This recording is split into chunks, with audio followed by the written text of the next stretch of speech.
제가 오늘 여러분들한테 강의해 드릴 내용은 식물 영양소, 영어로는 phytochemical에 관한 내용이 되겠습니다. 먼저 학습 목표를 말씀드리겠습니다. 제 강의는 크게 4부분으로 이루어져 있는데요. 식물 영양소에 대한 기본기를 말씀을 드리고, 과일, 채소 섭취와 건강 간의 상관성을 알아보고, 또 식물 영양소의 체내 기능과 관련된 건강 문제를 알아보고, 마지막으로 식물 영양소의 섭취 기준과 요령을 이해하는 것으로 하겠습니다. 우선 제일 먼저 식물 영양소에 대한 기본적인 사항에 대해서 말씀을 드리려고 합니다. 다 아시겠지만 식물 영양소는 현재까지 영양소로 취급되고 있지는 않습니다. 왜냐하면 아직도 이 식물 영양소를 적게 먹었을 때 원인과 결과 관련성이 명확하게 제시되지 않고 있기 때문입니다. 그렇지만 최근에 식물 영양소가 여러 가지 만성 질환을 예방하거나 또 억제하는 작용이 많은 것으로 많이 보고가 되고 있기 때문에, 따라서 최근에는 이 식물 영양소도 영양소의 하나로 집어넣어야 하지 않을까, 이런 제안들이 많이 되고 있어서 앞으로는 어떻게 될지 모르겠습니다. 그러나 현재까지는 영양소의 범주에 들어가지는 않습니다. 그러면 식물 영양소에는 어떤 것들이 있는지를 좀 살펴보기로 하겠습니다. 우선 화학적인 구성 차이에 따라 화학적으로 분류를 해보면, 이 파이토케미컬 식물 영양소들은 이렇게 캐로티노이드, 알칼로이드, 스테롤, 페놀류, 털핀류, 식이섬유, 유기황 화합물, 이렇게 나눌 수 있고요. 이 중에 카로티노이드, 또 페놀류, 유기황 화합물들이 이제 많이 연구가 되고 있고 관심이 있는 부분이라 그런 것들을 중심으로 말씀을 드리겠고요. 캐로티노이드에는 알파캐로틴, 베타캐로틴, 크립토잔틴, 루틴, 지아잔틴, 아스타잔틴, 라이코핀 같은 게 들어있습니다. 그중에 베타캐로틴 당근 잘 아시고요. 루틴은 녹색 채소에 많이 들어있습니다. 라이코핀은 아시다시피 토마토에 많이 들어있죠. 그 다음에 이제 중요한 게 페놀류입니다. 우리가 흔히 폴리페놀이라고도 많이 얘기를 하는데요. 이 페놀류에 포함이 되는 것이 플래보노이드, 쿠마린, 페놀산, 스틸벤, 탄닌 같은 것들이 포함이 되겠고요. 그 중에서 이제 가장 관심을 끄는 것 중에 하나가 플라보노이드가 되겠죠.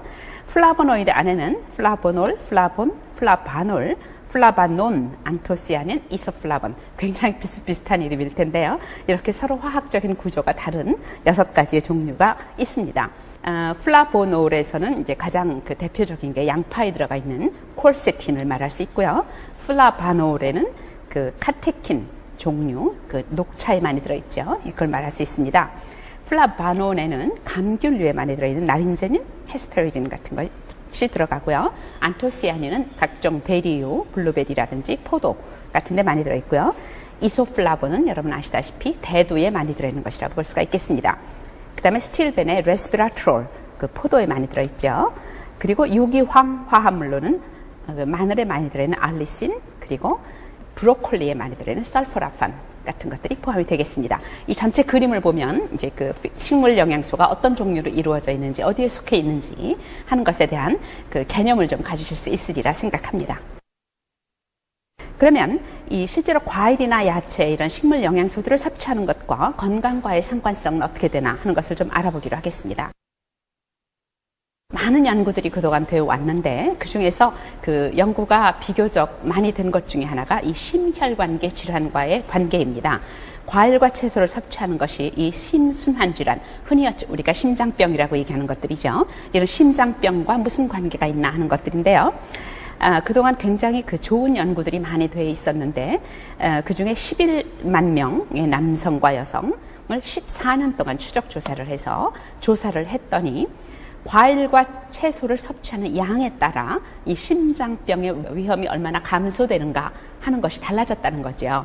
하루에 8서빙 이상, 그러면 흔히 우리가 먹는 과일과 채소를 많이 먹는다 싶은 것보다 조금 더 많이 먹는 겁니다. 그렇게 먹는 그룹하고 5서빙, 이게 보통 권장하는 양이거든요. 이제 미국 얘기입니다. 미국에서 권장하는 5서빙 이상 먹는 사람, 1.5서빙 미만, 이건 아주 적게 먹는 사람입니다. 이렇게 나누어서 비교를 해봤더니 8서빙 이상 하루에 먹는 사람의 경우 심장병 위험이 30%가 줄었고요. 그다음 5서빙 이상 먹는 사람은 28%, 거의 비슷하죠. 그러니까 먹으라는 대로만 먹으면, 권장량만큼 채소와 과일을 먹으면 심장병의 위험이 상당히 줄어드는 것을 볼 수가 있었습니다. 또 다른 독립된 메타 분석 연구에 의하면, 메타 분석 연구라는 건 뭐냐면 여러 가지 그 대규모 연구들을 전부 모아서 아주 좋은 연구들만 추려가지고 그것들을 요약한 연구를 말합니다. 나중에 다시 한번 말씀을 드릴 텐데요. 그랬을 때 과일과 채소 섭취가 하루에 5서빙 이상 섭취하는 사람들하고 3서빙 미만을 섭취하는 사람하고 비교를 했습니다. 예, 그랬을 때 20% 정도 그 5서빙 이상 섭취하는 사람의 경우 심장병 위험이 감소되는 것이 나타났습니다.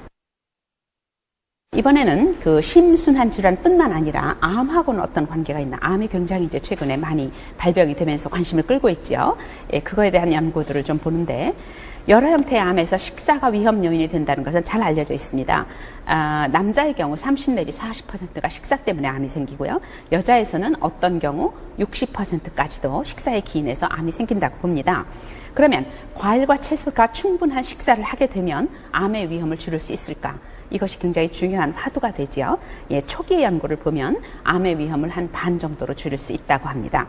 그 후에 계속된 연구들을 보면 그 암 종류에 따라서 사실은 다르다. 한마디로 이야기하기가 참 어렵다.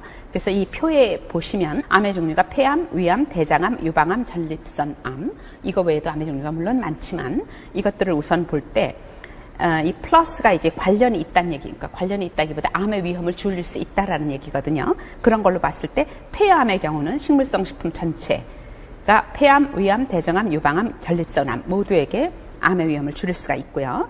채소만 먹는 거는 폐암, 위암, 대장암에는 효과가 있고 유방암, 전립선암에는 아직 결론을 내릴만 할 만큼 자료가 충분하지 않다라는 얘기가 되겠습니다. 과일류는 요 두 폐암하고 위험만 관련되어 있고요. 나머지 이제 그 식물 영양소의 종류, 캐로티노이드, 라이코핀, 십자화과 채소, 감귤류 이런 것들도 서로 암의 종류에 따라 서로 그 암에 대한 위험률 감소 여부가 달라지는 것을 볼 수가 있습니다.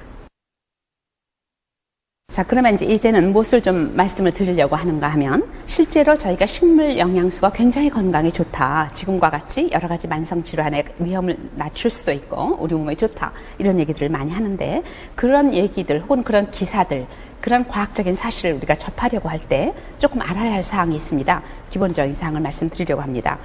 우선 항산화라는 얘기를 굉장히 많이 들으시지요. 그 항산화 효과가 있다 할 때 항산화 기능성이 있는가, 효과가 있는가 하는 것을 이제 실험실적으로 알아볼 수가 있습니다. 그렇게 항산화 기능성을 평가하는 실험은 여러 가지가 있습니다. 우선 가장 쉽게 할 수 있는 게 인비트로 실험이라고 해서 시험관 실험이라고 합니다.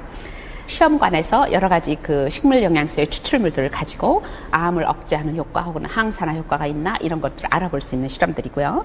가장 기초적인 실험이 되겠습니다. 여기서 효과가 있으면 그 다음에 동물 실험으로 들어갑니다. 그래서 인비보라고 얘기합니다. 비보는 생체, 살아있는 동물도 살아있는 거죠.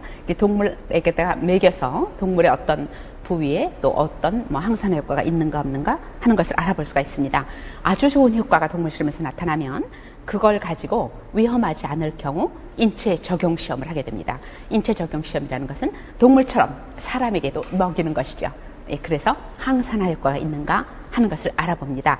지금 여기서 말씀드린 시험과 동물 시험 그리고 인체 적용 시험은 그 단계별로 이루어지고 이 중에 가장 신뢰할 만한 실험이 밑으로 갈수록 인체 적용 시험에서 효과가 나타나면 상당히 신뢰할 만하고요. 그것을 하기 위해서 동물 실험을 하고 동물 실험의 근거를 삼기 위해서 시험관 실험을 하는 그런 단계가 되겠습니다. 그래서 이제 이런 그림을 혹시 보셨는지 모르겠는데요.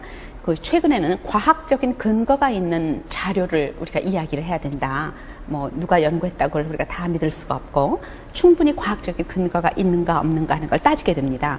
그랬을 때 과학적인 근거가 있다라고 보는 연구는 어떤 연구들이고 과학적인 근거가 희박하다라고 보는 연구들은 어떤 연구들인가, 그거에 대한 이야기가 많이 되면서 이런 그림이 나타났습니다. Level of Evidence입니다. 다시 말하면 증거, 과학적인 근거의 레벨이 있다는 거죠.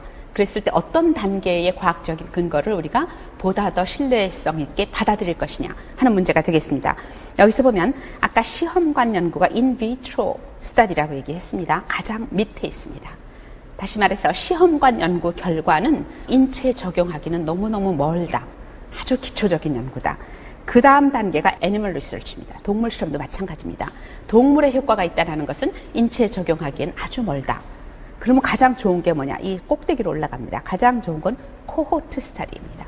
코호트 스타디라는 것은 사람의 집단, 아까 왜 제가 11만 명 뭐 이런 연구들을 소개했죠. 메타 분석이라는 게 오른쪽에 이렇게 메타알라이시스가 있죠. 이런 것들은 아주 굉장히 많은 사람의 수를 그 사람들을 대상으로 해서 그 사람들이 거의 10년, 5년, 10년 동안에 어떤 식생활을 했고 그 식생활의 결과 어떻게 발병이 됐고 그 발병이 덜 됐고 위험이 얼마나 감소했고 증가했고 이런 것들을 비교하는 연구입니다. 예, 그것이 가장 좋은 연구가 되겠고요.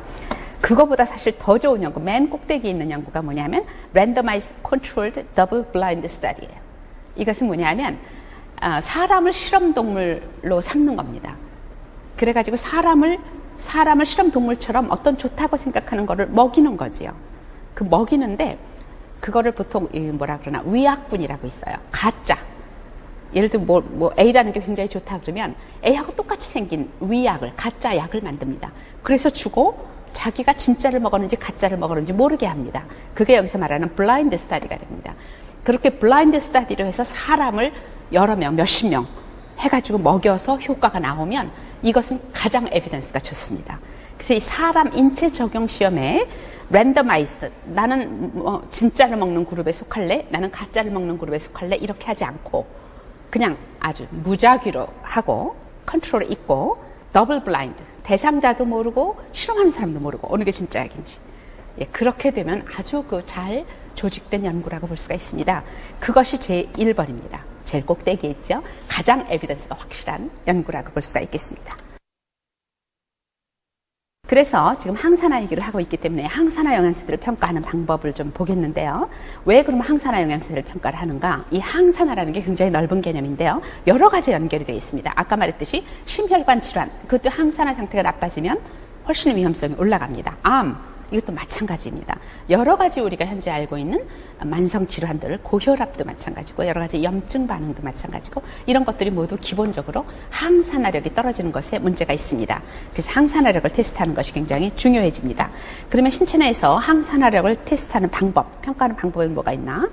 항산화 비타민을 다른 사람보다 좀 더 가지고 있는가? 예를 들면 혈액을 채취해가지고 혈액 중에 비타민 C, 캐로티노이드, 비타민 E 같은 항산화 비타민들이 얼마나 있는가? 또는 항산화 효소, 이 효소는 적혈구에 있는 것을 재기가 참 좋습니다. 적혈구의 항산화 효소의 수준이 SOD라든지 캐탈레이스, 글루타타인, 프록시데이스 이런 게 효소 이름입니다. 그런 효소들을 얼마나 가지고 있는가? 전체 우리 몸 전체를 볼 때 총 항산화력을 어떻게 재는가 하는 방법들이 몇 가지가 개발이 되어 있습니다. 트랩이라는 타스 이런 것들을 해서 어떻게 얼마나 가지고 있는가. 또 지질 과산화, 항산화력이 떨어지게 되면 이 산화물질이 많아져서 항산화력이 떨어지게 되는데 그렇기 때문에 지질이 과산화되기가 쉽거든요. 그랬을 때 MDA라든지 T바 같은 것을 잴 수가 있고요. 마지막으로 그 항산화 상태가 나빠지면, 다시 말하면 산화물질이 너무 많아져서 항산화 상태가 악화되면은 제일 먼저 영향을 받는 것이 각 세포의 DNA입니다. 그 DNA가 영향을 받으면 DNA가 깨집니다. 그 DNA가 깨지게 되면 그것이 암으로 가는 전 단계가 됩니다. 그래서 그것을 DNA 손상이라고 얘기를 합니다.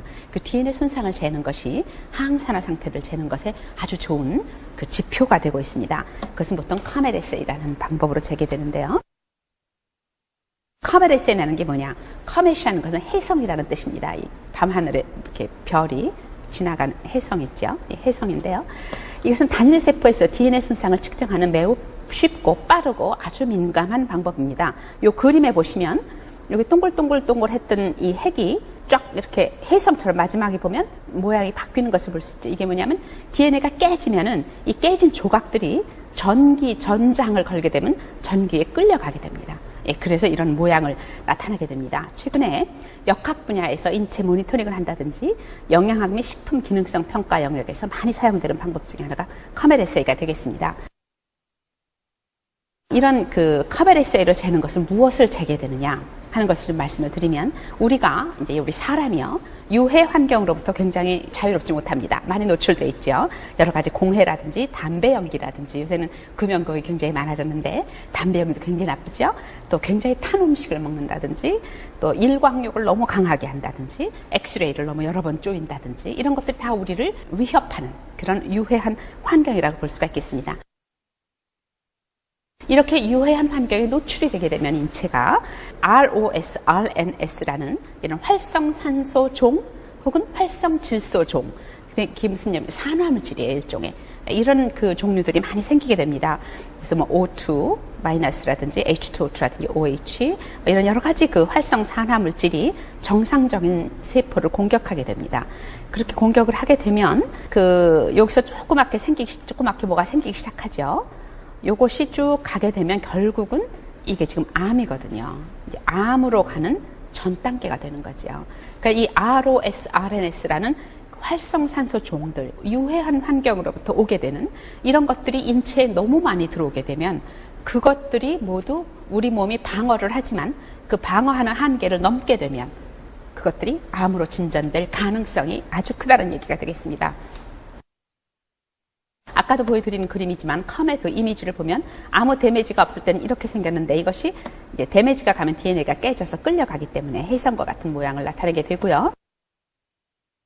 이것이 얼마나 끌려가느냐에 따라서 이 길이를 재게 됩니다. 헤드 부분이 있고 테일 부분이 있을 때 테일 쪽으로 DNA가 얼마나 가게 되는가 하는 걸 가지고 테일 랭스, 요걸 랭스를 재기도 하고요. 요게 DNA가 몇 %나 가 있는가 하는 퍼센테이지를 보기도 하고요. 요거 두 개를 함께 해서 테일 모멘트를 구하기도 합니다. 이런 것들이 모두 DNA가 얼마나 손상되어 있는가, 다시 말하면 암으로 가는 전 단계가 얼마나 진행되고 있는가 하는 것을 알아보는 방법이 되겠습니다. 이것은 이제 무슨 슬라이드냐 하면 실제로 이제 항산화 상태를 우리가 측정하는 데 있어서 흡연이 굉장히 크게 영향을 줍니다. 아까 유해 환경에서 흡연 얘기를 드렸는데요. 담배를 통해서 아까 그 활성산소 종이라고 제가 얘기했는데 다른 말로 하면 자유라디칼, 프리라디칼이라는 말도 많이 씁니다. 이것이 많이 들어오게 되는데요. 이것을 중화시키기 위해서 우리 몸에 항산화 물질들이 전부 동원이 됩니다. 그래서 담배 연기로 들어온 프리레디칼하고 그걸 다 이제 없애기 위해서 항산화 물질들이 동원이 되기 때문에 실제로 너무 담배를 많이 피우면 우리 몸에 있는 항산화 물질들이 다 소진됩니다. 소진이 돼서 그 사람의 항산화 상태가 굉장히 낮아집니다. 우리가 담배 많이 피우시는 분들 폐암의 위험이 뭐 20배 이렇게 증가한다는 얘기 들으시죠? 네, 그것의 가장 중요한 이유 중에 하나가 이 항산화 상태가 깨지기 때문에 그렇습니다. 그래서 항산화 비타민이 감소하고 아까 말했듯이 효소도 감소하고 항산화력이 떨어집니다. 그렇게 되면 DNA 손상이 증가하는 것을 볼 수가 있죠. 식사에 함유된 항산화 비타민, 우리가 이제 식사를 통해서 굉장히 항산화 비타민을 많이 먹고 항산화 물질을 먹게 되는데, 그런 것들이 많이 먹게 되면 아까 말했듯이 담배나 이런 거로부터 들어온 자유레디칼하고 중화시켜서 그런 것들을 많이 없앨 수가 있기 때문에 이론적으로 말하면 흡연하는 사람들은 과일과 채소를 많이 먹어라, 많이 드셔서 항산화 물질을 꽉 쌓아놓으면 흡연으로 인해서 프리레디칼이 좀 나와도 중화시킬 수 있지 않겠는가, 이런 얘기가 가능합니다. 다시 말하면 흡연자의 경우 식사를 통해서 항산화 물질을 충분하게 섭취하면 좋은데, 근데 사실은 또 흡연하시는 분들이 어때요? 과일과 채소를 비흡연자보다 더 드시나요? 똑같이 드시나요? 못 드시나요? 못 드시죠. 대체로 담배 피우는 사람들 과일 별로 안 좋아하십니다. 채소도 별로 안 드십니다. 오히려 더 나빠지는 거예요. 그냥 담배 안 피우는 사람하고 똑같이만 해도 그걸 더 먹어야 하는데, 똑같이만 해도 그럴 텐데 더 덜 잡수시는 거지요. 네, 그래서 사실은 세포 내 DNA 손상이 굉장히 증가하는 것을 볼 수가 있습니다. 저희 실험실에서 한 건데요. 흡연자하고 비흡연자를 이 테일 모멘트라는 게 아까 말한 그 카멜 에세이에 의한 DNA 손상을 얘기합니다. 재봤더니 흡연자의 DNA가 비흡연자보다 훨씬 많이 깨져 있는 거를 볼 수가 있었습니다. 다시 말하면 암으로 진행될 가능성이 흡연자가 훨씬 많으신 거죠. 혹시 여기 계신 분들 중에 흡연자가 계시면 잘 좀 생각해 보십시오. 네, 굉장히 위험합니다. 담배 계피수입니다. 담배 계피수가 증가할수록 DNA 손상이 그대로 증가하는 걸 볼 수가 있습니다. 담배를 하루에 5개 피는 사람, 여기 지금 4개 피 이하, 4개 피 이상, 혹은 10개 피 이하, 10개 피 이상, 또 연수, 1년에 담배를 몇 가 피느냐, 이런 거에 따라서 그 양이 그대로 증가하는 걸 볼 수가 있습니다. 담배를 많이 피우실수록 DNA가 그만큼 깨져 있다는 것을 말씀을 드릴 수가 있습니다. 흡연자가 과일과 채소를 많이 섭취하게 되면 DNA 손상이 감소되겠죠. 덜 깨지게 되겠죠. 그래서 암이나 심혈관 질환의 위험을 줄일 수가 있는 것이 많이 연구가 되고 있습니다. 실제로 흡연자의 경우 채소를 흡연자들이 비흡연자보다 훨씬 적게 드시는 것을 볼 수가 있죠. 과일과 채소를 적게 드십니다. 현재 문제가 되겠죠. 과일을 얼마나 자주 섭취하느냐, 거의 섭취하지 않는 그룹, 매일 섭취하는 그룹으로 나누었을 때 과일을 많이 섭취하는 그룹이 DNA 손상이 적었습니다. 과일 주스를 섭취하는데 하루에 몇 컵을 먹느냐가 반비례하는 걸 볼 수 있죠. 컵수가 늘어나면 DNA 손상이 줄어듭니다. 그러니까 과일을 많이 먹는 것이 굉장히 보호 효과가 있는 것을 볼 수가 있겠습니다. 네, 이 정도로 해서 과일과 채소 섭취와 건강과의 상관성을 알아보았습니다. 다음에는 세 번째로 식물 영양소의 체내 기능과 관련된 건강 문제를 알아보겠습니다. 아까 나왔던 그림입니다. 이 식물 영양소가 이렇게 카로티노이드, 알칼로이드 쭉 이렇게 돼 있고 이 중에 제일 먼저 카로티노이드를 먼저 알아보겠습니다. 캐로티노이드라는 것은 이 캐로틴류들을 다 통틀어서 일컫는 말이 되는데요. 녹황색이나 붉은색을 띠는 지용성 식물 색소의 총칭입니다. 색깔이 진할수록 카로티노이드 함량이 많이 들어있고요. 이 카로티노이드는 물론 바이타민 A 전구체가 됩니다. 다시 말하면 캐로티노이드를 많이 섭취하시면 그것이 우리 몸 안에서 바이타민 A로 전환이 됩니다. 그런데 모든 캐로티노이드가 다 전환되는 것은 아니고 전환되는 게 있고 전환되지 않는 것이 있습니다. 알파 캐로틴, 베타 캐로틴, 크립토잔틴 이 세 가지 캐로티노이드는 바이타민 A로 전환이 되는 것들이고요. 나머지 루틴, 지아잔틴, 라이코핀 같은 것들은 바이타민 A로 전환되지는 않습니다. 다시 말하면 영양소로서의 기능이라기보다는 식물 영양소 자체로서의 기능이 있다. 그렇게 말할 수 있겠죠. 어디에 많이 들어있는 대부분의 과일과 채소에 풍부하게 들어있고요. 시금치와 같은 녹황색 채소에는 루틴, 지아잔틴, 베타캐로틴이 풍부하게 들어있습니다. 당근, 망고 이런 주황색을 띤 과일과 채소에는 물론 베타캐로틴이 많이 들어있고요. 베타캐로틴은 색깔이 아주 주황색이기 때문에 그 색이 들어있는 식품들은 거의 베타캐로틴이 많다고 볼 수 있습니다. 또 붉은색 토마토, 수박 여기에는 라이코핀이 많이 들어있는 것을 볼 수가 있습니다. 이 캐로티노이드는요, 우리 몸 속에 이게 지용성이기 때문에 되게 기름에 섞어서 조리를 하게 되면 흡수율이 높아집니다. 여기서 보면 생야채로 먹을 때와 조리된 야채로 먹으면 기름에 섞어서 먹을 때 50% 이상, 조리되면 조금 증가하지만 기름에 섞어서 먹을 때 굉장히 흡수율이 증가하는 걸 볼 수가 있습니다. 그래서 당근 같은 것은 기름에 요리하는 것이 굉장히 체내 흡수율을 높일 수가 있습니다. 생리 활성을 좀 보겠습니다. 이 캐로티노이드를 전체적으로 봤을 때 이 라이코핀은 토마토에 많이 들어있는데요. 그럴 때 그 저밀도 지단백 LDL 산화가 유의적으로 감소하였다. 네, 그래서 우리 몸에 그 LDL들이 이제 보호되는 그런 효과가 있는 것을 볼 수가 있고요. 과일과 채소를 풍부하게 섭취할 경우에 항산화 기능이 증가하고 과일과 채소를 적게 먹을 경우에는 저하된다. 오렌지 주스, 시금치, 토마토 이런 캐로티노이드가 많은 식품들을 섭취할 때 산화적 DNA 손상이 유의적으로 감소했는 것을 볼 수가 있습니다. 건강 문제를 좀 보겠습니다. 과일과 채소를 다량으로 섭취를 하게 되면 심혈관계 질환, 즉 심장병이나 암과 같은 만성 질환의 위험이 감소합니다. 앞에서도 말씀을 드렸습니다. 최근에는 황반 변성, 발병률하고 루틴, 지아잔틴과의 관계가 상당히 많이 보고되고 있습니다. 제가 지난 4월에 미국의 학회를 갔을 때도 이 황반변성과 루틴과의 관계가 굉장히 많이 연구 발표되는 것을 봤습니다. 오늘 아침 조선일보에도 황반변성에 대해서 나왔는데요. 이것이 이제 굉장히 우리나라에서는 아직 많지 않은데 식생활이 우리가 점점 서구화되고 있기 때문에 우리나라도 이제 조금씩 문제가 되고 특별히 식생활과 관련이 깊은 질병 중에 하나가 됩니다. 이 황반변성을 예방하기 위해서는 우리가 캐로티노이드, 특별히 루틴, 지아잔틴들을 많이 먹을 필요가 있겠습니다. 라이코핀이 풍부한 토마토를 많이 섭취할 경우에 전립선 암 환자에게서 아까 말씀드린 DNA 손상이 감소되고 또 전립선 암의 위험이 낮아졌지만 그 원인은 아직 잘 밝혀지지 않았습니다. 이제 이런 연구들을 여러분들이 소개를 받으면서 이런 얘기를 많이 들어요. 원인은 잘 모른다. 분명하지 않다. 아직 정확하지 않다. 이런 왜 이렇게 분명하게 말을 안 할까? 이것도 아니고 저것도 아니고 뭐 이런 얘기들을 많이 듣게 됩니다. 그것이 아까 제가 앞에서 말한 과학적인 근거 때문에 그렇습니다. 어떤 결론을 확실하게 내리기 위해서는 아주 좋은 연구들이 많이 되어서 과학적인 근거가 분명해야 하고 다른 연구들이 그거하고 반대되는 연구 결과가 없어야 결론을 내릴 수가 있습니다. 가장 쉬운 예로 바이타민 C와 감기를 들 수가 있습니다. 혹시 얘기 많이 들어보시죠? 미국의 라이너스 폴링이라고 아주 유명한 노벨상 수상자 학자가 있습니다. 그분이 말년에 바이타민 C 연구에 탐닉하셔가지고 조금 무리수를 두고 계십니다. 바이타민 C를 굉장히 다량으로 먹으면 그 감기 예방에 좋다. 또 암 예방에도 좋다 하는 거를 많이 이야기를 하고 계시는데요.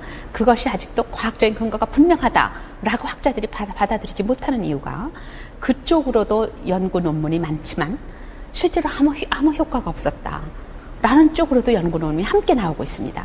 그러니까 이게 과학적인 근거가 분명하려면 이거와 반하는 연구는 거의 없고 모든 연구가 이 방향으로 가면서 굉장히 잘 연구된, 잘 계획된 연구 결과가 나와야 그런 결론을 우리가 모든 학자들이 받아들일 수가 있는데 조금 어려운 부분들이 있습니다. 그래서 이런 문제들이 이 영양학 쪽에는 굉장히 많습니다. 그래서 여러분들이 앞으로도 소개를 받으실 때 여러분 명확하지 않다, 원인은 아직 잘 모른다, 뭐 시험관 연구에서는 그렇지만 인천은 아직 잘 모르겠다, 뭐 이런 얘기들을 많이 들으실 겁니다. 그런 것들을 그렇게 이해를 해주시면 좋겠습니다. 여기서 그 베타캐로틴에 대한 대규모 영양 중재 연구를 좀 소개를 해드리려고 합니다. 이거는 무슨 얘기냐면 굉장히 유명한 연구인데요. 그 채소하고 과일을 많이 먹으면 심혈관 질환이나 암에 좋았다, 이런 연구들이 꽤 있다고 아까 말씀을 드렸었어요. 그래서 이제 그 전 세계에 있는 아주 유명한 학자들이 모여서 무슨 생각을 했냐면 과일과 채소 속에 있는 영양소들을 뽑아서 이 영양소를 흡연자한테 두면 흡연자의 암 위험을 좀 감소시킬 수 있을 것이다, 이런 가정을 세우고 아주 좋은 연구를 계획을 했습니다.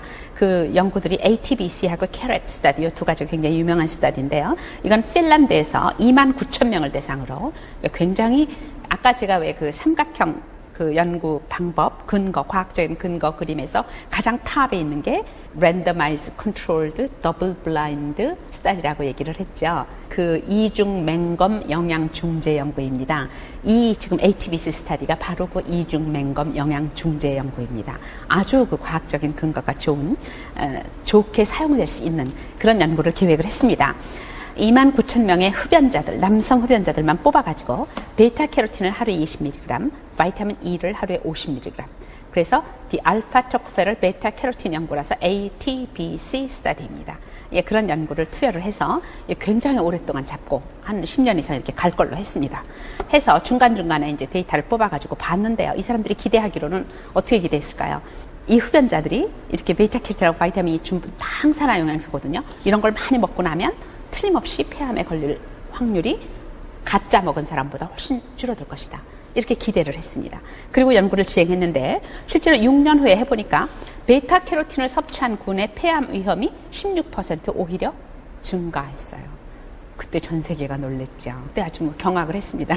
이렇게 안 나오리라고 생각을 했거든요. 비슷한 연구가 캐럿 연구가 있었습니다. 베타캐로틴 and Retinol Efficiency Trial, 이건 미국에서 있었던 연구인데요. 18,000명의 남녀 흡연자에게 베타캐로틴을 하루에 30mg, 그리고 이번엔 바이타민 A를 25,000 IU를 투여했을 때 폐암 위험이 줄 거를 기대했습니다. 그리고 봤더니 4년 후에 역시 폐암 위험이 28% 증가하였습니다. 비슷한 결과를 내놨죠. 네, 그래서 이때 그 연구 다 중단시키고요. 더 이상 연구 진행하지 않았습니다. 그러면서 이제 과학자들이 전부 들러붙어가지고 왜 이런 현상이 일어났을까? 왜 우리의 기대를 저버리고 오히려 폐암이 더 증가했을까 하는 연구들을 많이 했습니다. 그 이후에 미국에서 PHS 스터디라고 해서 22,000명에게 베타캐로틴을 매일 주지 않고 이틀에 50mg을 주었을 때는 12주까지는 폐암 위험이 증가하지 않았지만 그 이후에 대해서는 아직 보고되지 않고 있습니다. 네, 그래서 이런 연구들을 볼 때 무슨 생각을 우리가 하게 되겠어요? 잘 모르죠. 사실은 잘 몰라요. 왜 그런지. 잘 모르지만 분명한 것 같아요. 아주 잘 계획된 두 연구에서 이렇게 거꾸로 결과가 나왔기 때문에 아마도 흡연자들은 고농도로 베타캐로틴을 단독 섭취하는 것보다는 식품의 형태로 섭취하는 것이 좋지 않을까. 왜냐하면 식품의 형태로 섭취했을 때는 거의 긍정적인 효과가 나왔는데 이렇게 뽑아서 줬을 때 이런 연구들이 나온 걸로 봐서 이렇게 짐작을 하고 있을 뿐이죠. 그래서 이런 스터디를 소개를 하겠습니다. 이것은 이제 당근 주스랑 관련된 저희 실험실에서 수행했던 연구 중에 하나가 되겠는데요. 당근 주스라는 건 매일 당근을 갈아요. 갈아서 생 당근 주스를 주고 그 당근에 들어있는 양만큼 베타캐로틴을 계산을 해서 알약으로 만들어서 베타캐로틴을 주고 한 그룹은, 또 한 그룹은 가짜 약, 자기가 베타캐로틴을 먹는 줄 알아요. 근데 가짜 약을 만들어주고 이렇게 세 군을 만들어서 실제로 흡연자들을 대상으로 그 사람들의 DNA 손상이 어떻게 되는가 하는 것을 본 연구입니다. 여기 지금 막대기가 2개씩 있죠. 4주 후에 어떻게 돼 있는가입니다. 첫 번째가 영주고요. 두 번째 막대가 4주가 되겠습니다. 4주 후에 보니까 대조군이라는 것은 그 위약 먹은, 가짜 약 먹은 그룹입니다. 거의 변화가 없죠. 조금 떨어지는 듯 했지만 이 NS라는 것은 non-significance 해가지고 유의적인 차이가 없다라는 말입니다. 통계적인 오류의 범위 안에 든다. 사실은 같은 거다. 그런 얘기입니다. 별표가 있는 것들은 통계적으로 확연하게 차이가 나게 감소했다라는 의미가 되겠습니다. 당근 주스 4주 후에 DNA 손상이 훨씬 떨어졌고요. 베타캐로틴 먹은 것도 마찬가지로 4주 후에 떨어진 것을 볼 수가 있습니다. 실제로 혈압이 올라가는 것, 떨어지는 것도 DNA 손상과 관련이 있다는 연구들이 최근에 많이 나오고 있습니다. 그래서 혈압을 재봤을 때 당근 주스를 먹였을 때 이건 수축기 혈압이고 이완기 혈압이거든요. 수축기 혈압과 이완기 혈압이 모두 떨어졌고요. 베타캐로틴을 먹었을 때는 수축기 혈압 상관없고 이완기 혈압만 떨어졌고 대조군을 먹었을 때는 이완기 혈압만 조금 떨어진 것을 볼 수가 있었습니다. 혈액 중에 바이타민 E의 농도를 좀 봤을 때 당근 주스를 먹었을 때 바이타민 E의 농도가 올라간 것을 볼 수가 있었습니다. 또 베타캐로틴은 당연하겠죠. 이거는 당근 주스에 많이 들어있으니까 베타캐로틴을 당근 주스 먹은 데는 올라가고 베타캐로틴 먹은 것도 마찬가지로 당연히 올라가고 대조군 가짜 약을 먹은 데는 올라가지 않은 것을 볼 수가 있었습니다. 이런 연구들을 통해서 당근 주스로 먹는 것이 베타캐로틴으로 먹는 것만큼 효과가 있거나 오히려 조금 더 좋았다. 이런 연구를 해보지만 저 같은 경우는 지금 이게 연구가 4주 정도밖에 되지 않기 때문에 아까 앞에서 얘기한 ATBC 같이 오랜 동안 연구하는 거에 비해서는 그 기간이 굉장히 짧았다라는 제한점을 가지고 있다고 볼 수가 있겠습니다. 그 다음에 두 번째 라이코핀을 좀 보겠습니다. 라이코핀이라는 것은 역시 캐로티노이드입니다. 아까 말씀드렸듯이 비타민 A, 바이타민 A 활성은 없는 것이라고 볼 수가 있고요. 자유 라디칼 제거에 효과적이다. 자유 라디칼 제거에 효과적이다. 이 말은 다른 말로 바꾸면 항산화 활성이 높다. 같은 말입니다. 예, 그 자유 라디칼이 우리 몸에 들어오면 산화 물질이 굉장히 쌓이게 되니까 그것을 없애주는 역할을 하는 것이 되니까 강력한 항산화 활성을 보이는 것이 라이코핀이고요. 이 구조는 이렇게 생겼고 대개 토마토라든지 당근, 수박, 파파야와 같은 거에 많이 들어 있습니다. 식품 내 함량을 좀 보면 토마토에 제일 많은 것을 볼 수 있죠. 양이. 그 다음에 수박, 과바 뭐 이렇게 쭉 들어있고 그 라이코핀을 먹는 게 뭐가 좋으냐 여러 가지가 지금 연구가 되고 있습니다. 항산화 효과 있고 항암 효과 있고 항암하고 항산화는 굉장히 연결이 많습니다. 항당뇨 효과도 요새 보고가 되고 있고요. 항비만 또 심혈관계 질환에 효과가 있는 것들이 많이 보고가 되고 있습니다. 암과의 관련을 보면 실제로 그 라이코핀이 위의 파이로리 감염을 낮춰주고요. 페이스 2 해독 효소를 활성화시켜서 암의 위험을 감소시키는 것이 많이 밝혀져 있는데요. 여기서도 보시면 대개 동물 실험들이 많이 되고 있어요. 동물은 굉장히 하기가 쉽거든요. 생각해 보세요. 동물에다가 암을 일으키는 거 쉽거든요. 암을 일으켜놓고 여러 가지 물질을 줘보는 거예요. 그래서 그게 얼마나 줄어든 암 사이즈가 작아지나 이런 거를 볼 수가 있는데 사람은 그럴 수가 없잖아요. 사람 암을 물론 일으킬 수도 없고 마음대로 이것저것 줄 수가 없기 때문에 굉장히 제한이 됩니다. 동물 실험 굉장히 많죠. 그래서 자궁 내막암, 유방암, 전립선암, 대장암 이런 여러 가지 암세포를 저해한 것을 볼 수가 있고요. 최근에 특별히 이 중에서도 전립선암과 라이코핀과의 관계가 상당히 많이 연구가 되고 있습니다. 아까 말했듯이 암은 굉장히 그 암의 종류에 따라 이 식물 영양소가 미치는 영향이 다르다고 말씀을 드렸죠. 그러니까 모든 암에 효과적이다. 이거는 사실 좀 약간 믿을 수 없습니다. 어떤 암이냐가 굉장히 다르기 때문에 그렇습니다. 라이코핀이 풍부한 토마토를 많이 섭취하면 전립선 환자의 DNA가 손상되는 것이 감소되는 것이 보고가 됐습니다. 그러니까 DNA 손상이 바로 암은 아니지만 상당히 암을 줄일 수 있을 가능성이 보고가 된 거죠. 그렇지만 여기도 이런 말이 나오죠. 그렇다면 라이코핀을 먹는 게 전립선 암을 줄일 수가 있는가? 그러면 전립선 암 안 걸리고 싶은 사람은 다 라이코핀 먹으면 되는가? 그렇게 결론을 내리기에는 아직 과학적인 근거가 불충분하다. 이렇게 여러분들이 이해를 하시면 되겠습니다. 여기서 잠깐 토마토의 기능성 표시를 좀 짚고 넘어가겠습니다. 미국에서는 토마토에 대해서 제한적으로 건강 강조 표시를 하고 있습니다. 토마토와 토마토 소스 그리고 전립선, 난소, 위장, 췌장암의 위험 감소 사이에는 이런 관련이 있다라는 것이 제한적으로 표현이 되어 있고요. 한국의 경우는 개별 인정형으로 건강기능식품 기능성 원료로 토마토 추출물을 인정을 하고 있고요. 기능성은 항산화 기능성을 가지고 있다라는 게 생리활성 기능 2등급을 받았고요. 하루에 라이코핀으로 5.7 내지 15mg 정도를 먹으면 이런 효과가 나타날 수 있겠다라고 한국에서는 되어 있습니다. 캐로티노이드를 마치고 페놀류로 넘어가겠습니다.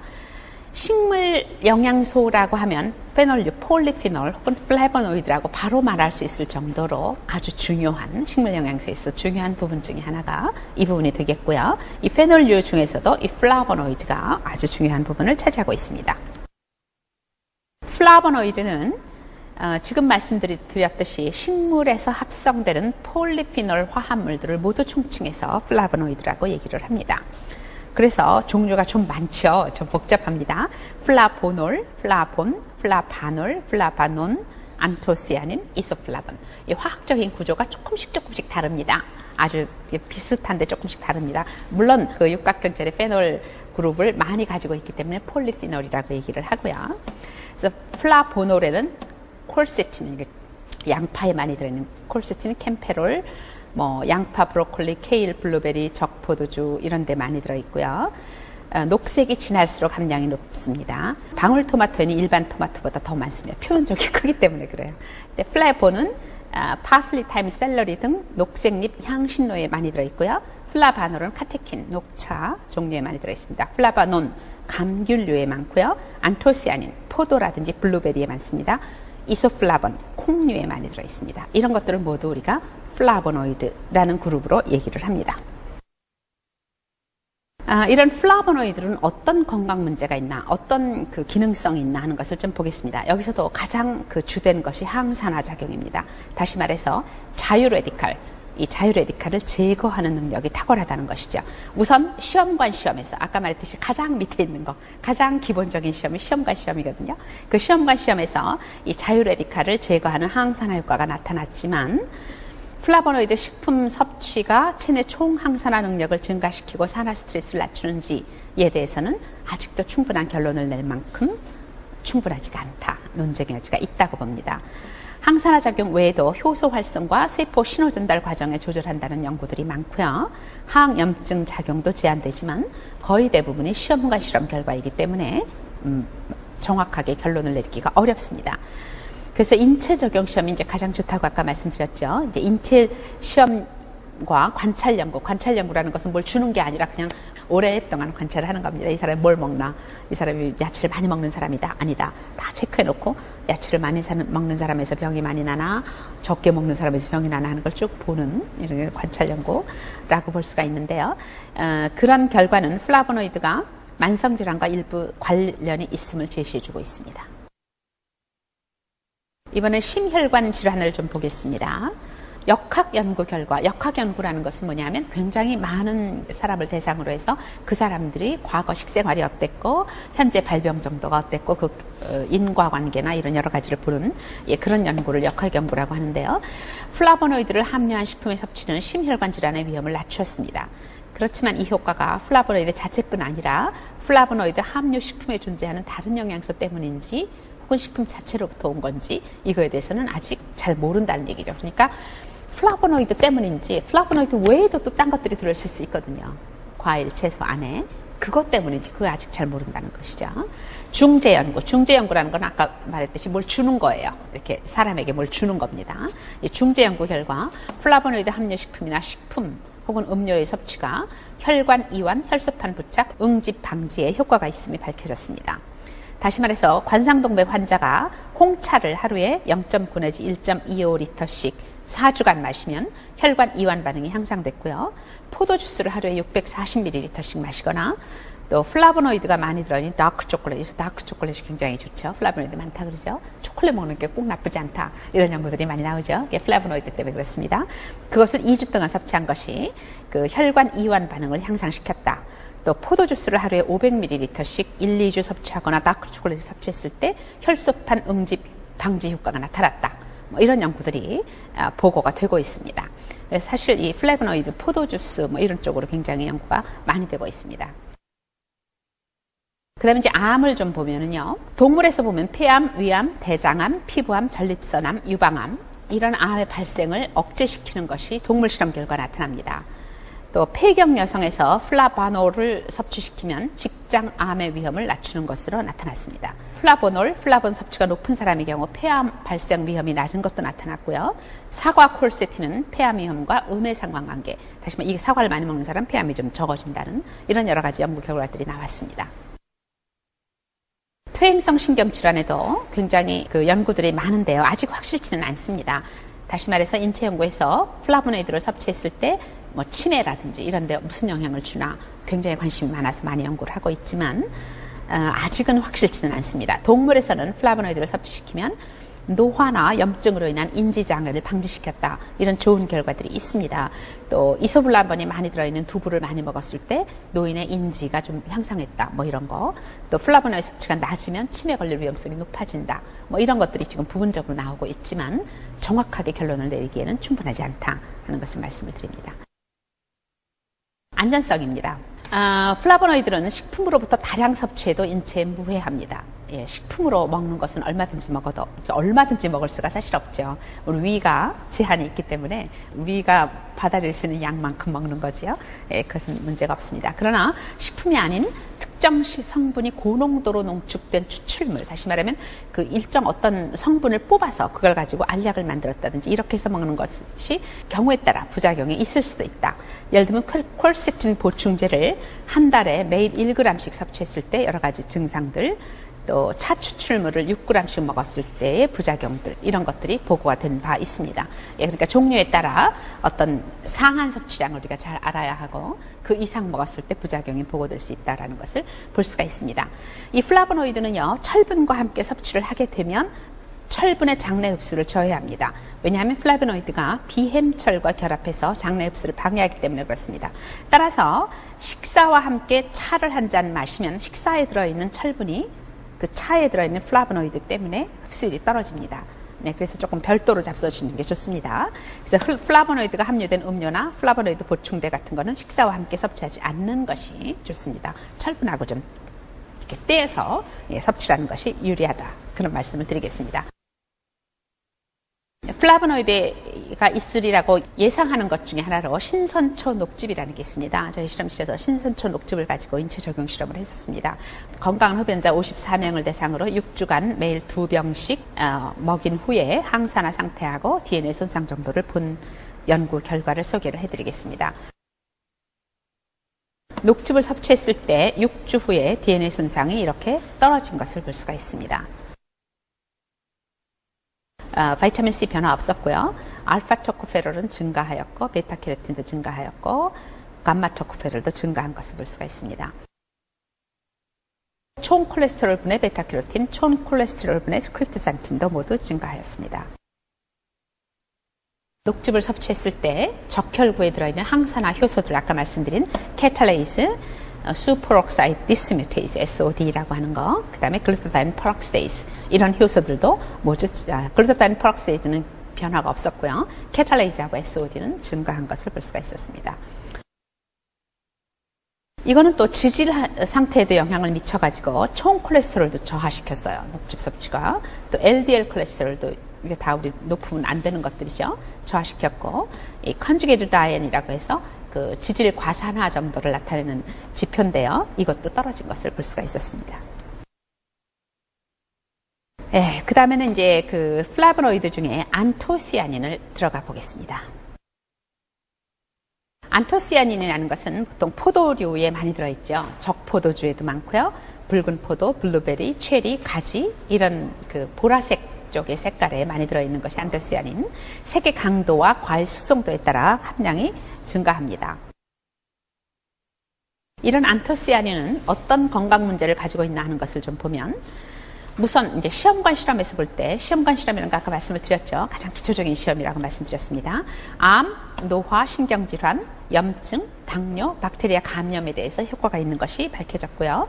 동물 실험에서 보면 이제 시험관 실험을 제일 기초로 하고 그 다음에 효과가 있으면 동물 실험을 한다고 말씀드렸죠. 동물 실험으로 들어가면 블랙 레즈베리를 섭취했을 때 식도암이 30 내지 60%, 대장암은 80%까지 저해됐고 암, 개시, 촉진, 진전 모든 단계에 있어서 효과적으로 나타난 것을 볼 수가 있습니다. 최근에 신경보호 효과, 항염증 작용, 진통제 효능 같은 것도 제한이 되고 있는데 사실은 더 좋은 거는 인체 연구라고 했죠. 인체 연구가 가장 좋은데 현재 블랙 레즈베리, 또 크랜베리 이런 것들이 이런 식도암이라든지 전립선암, 대장암 예방 효과에 대한 임상 연구가 진행 중인 것을 볼 수가 있습니다. 그러니까 아직 결론을 내리기 쉽지 않죠. 아직 진행이 안 되고 있는 부분입니다. 네, 다음에는 저희 실험실에서 했던 연구인데요. 포도주스를 활용해서 인체 적용 시험을 한 결과들을 좀 말씀드리려고 합니다. 저희 실험실에서 포도주스가 사람 인체의 DNA 손상을 억제하는가 아닌가, 또 혈압에는 어떤 영향을 주는가 하는데 관심이 있어서 3가지의 서로 다른 종류의 실험을 수행을 했습니다. 제일 첫 번째는 대상자가 흡연자입니다. 흡연자에게 포도주스를 주었을 때 우리 몸속의 DNA 손상이 얼마나 감소되는가 아닌가 하는 것을 알아보는 게 첫 번째 연구가 되겠고요. 두 번째 연구는 대상자가 달라집니다. 심혈관 질환자, 심장병 환자들입니다. 그 심장병 환자들도 항산화력이 굉장히 떨어져 있기 때문에 포도주스를 주어서 항산화력을 보강했을 때 그 DNA 손상이 어떻게 되는가 하는 것을 보는 게 두 번째 연구가 되겠습니다. 세 번째 연구는 대상자가 또 달라집니다. 고혈압 환자입니다. 혈압이 높은 사람들도 그 혈압이 높은 것이 DNA 손상하고 관련이 있거든요. 그러니까 혈압이 높아서 DNA가 많이 깨진 사람들에게 포도주스를 주었을 때 그 혈압이 낮아지는가 하는 것을 본 연구가 되겠습니다. 다시 한번 말씀드리면 흡연자 대상, 또 심장병 환자 대상, 고혈압 환자 대상 이렇게 3번의 연구를 한 것을 말씀을 드리려고 합니다. 제가 여기 오른쪽에 이렇게 그림을 넣었습니다. 이 그림 보고 보시면 됩니다. 이렇게 담배를 넣은 거는 흡연자 대상이고요. 심장을 그려놓은 거는 심장병 환자고요. 혈압 표시를 한 거는 고혈압 환자가 되겠습니다. 이것은 흡연자 대상을 한 겁니다. 흡연자 대상으로 포도주스를 주었을 때 8주가 지나니까 DNA 손상이 이렇게 낮아지는 것을 볼 수가 있었습니다. 아주 확연하게 효과가 있었습니다. 그래서 영문 저널에 발표를 하였습니다.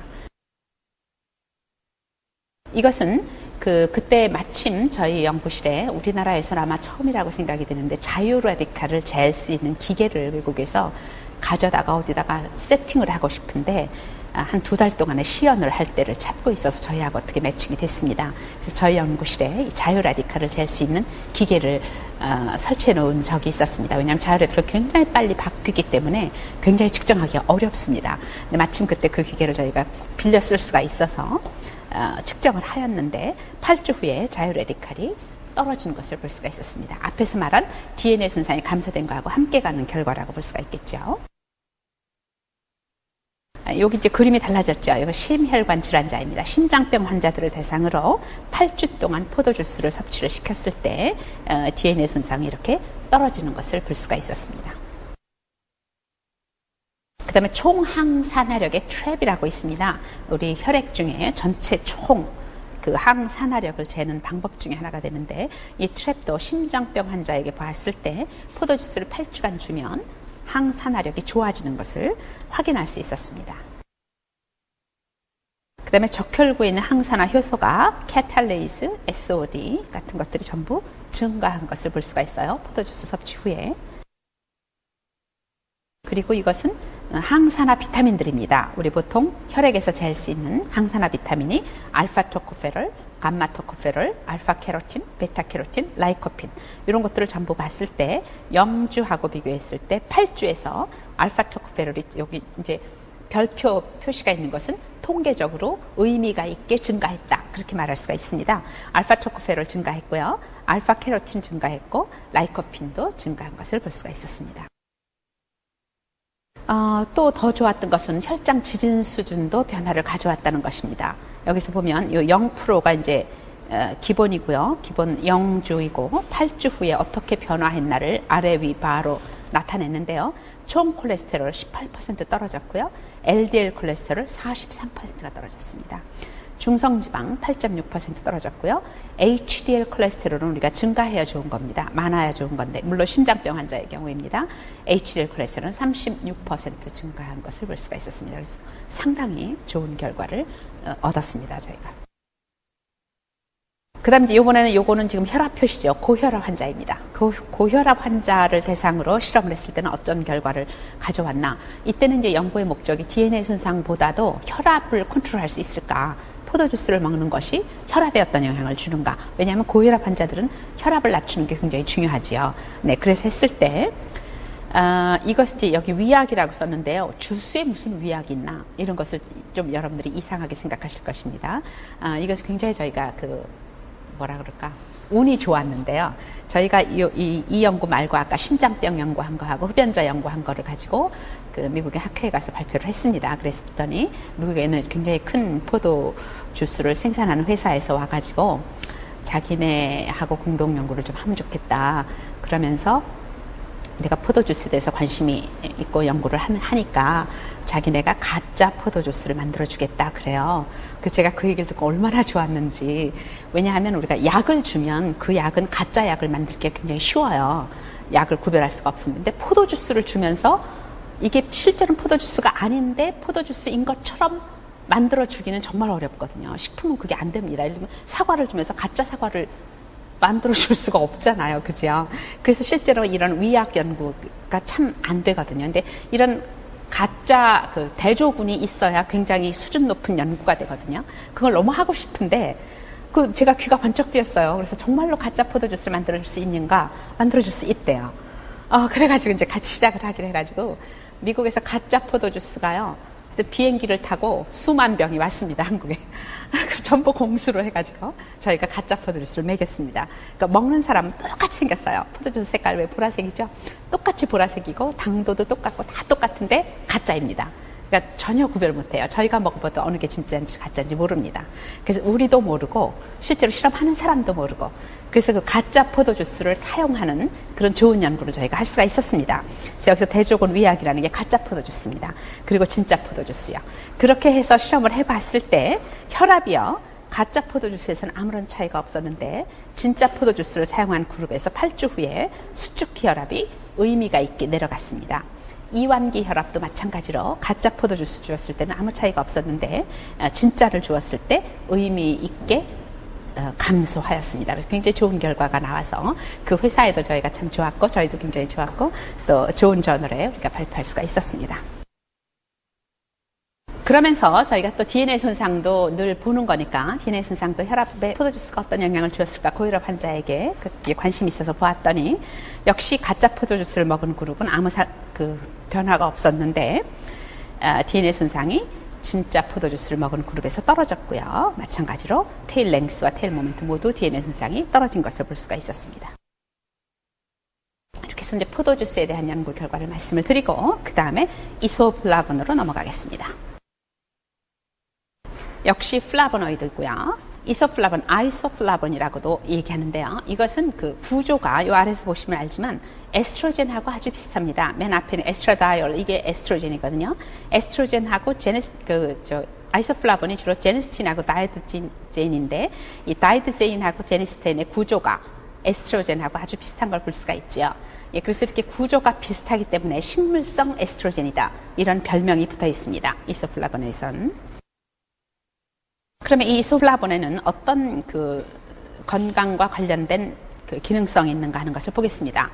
먼저 만성질환과의 관련을 보면 이소플라본을 먹었을 경우에 유방암 위험이 감소하고 특별히 갱년기 증상이 완화되고 갱년기 증상이라는 게 결국 에스트로겐이 덜 분비가 돼서 점점 분비가 줄어드니까 이제 막 얼굴이 화끈거리고 이런 여러 가지 갱년기 증상이 나타나는 거거든요. 그럴 때 이소플라본이 그 역할을 대신해 줄 수 있다는 얘기죠. 심혈관 질환이나 골다공증, 암 예방에 대한 생리 효능이 있다.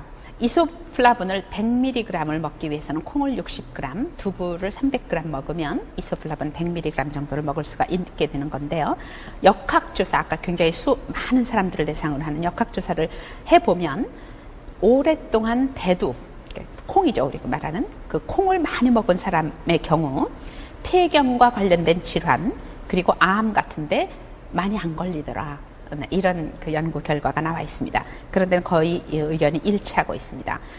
그런데 콩으로 많이 먹었을 때는 그러한데 실제로 콩에 있는 이소플라본을 뽑아가지고 고용량으로 먹었을 때 장기간 그것이 과연 안전할 것이냐에 대해서는 아직도 연구가 충분하지는 않다는 것을 말씀을 드립니다.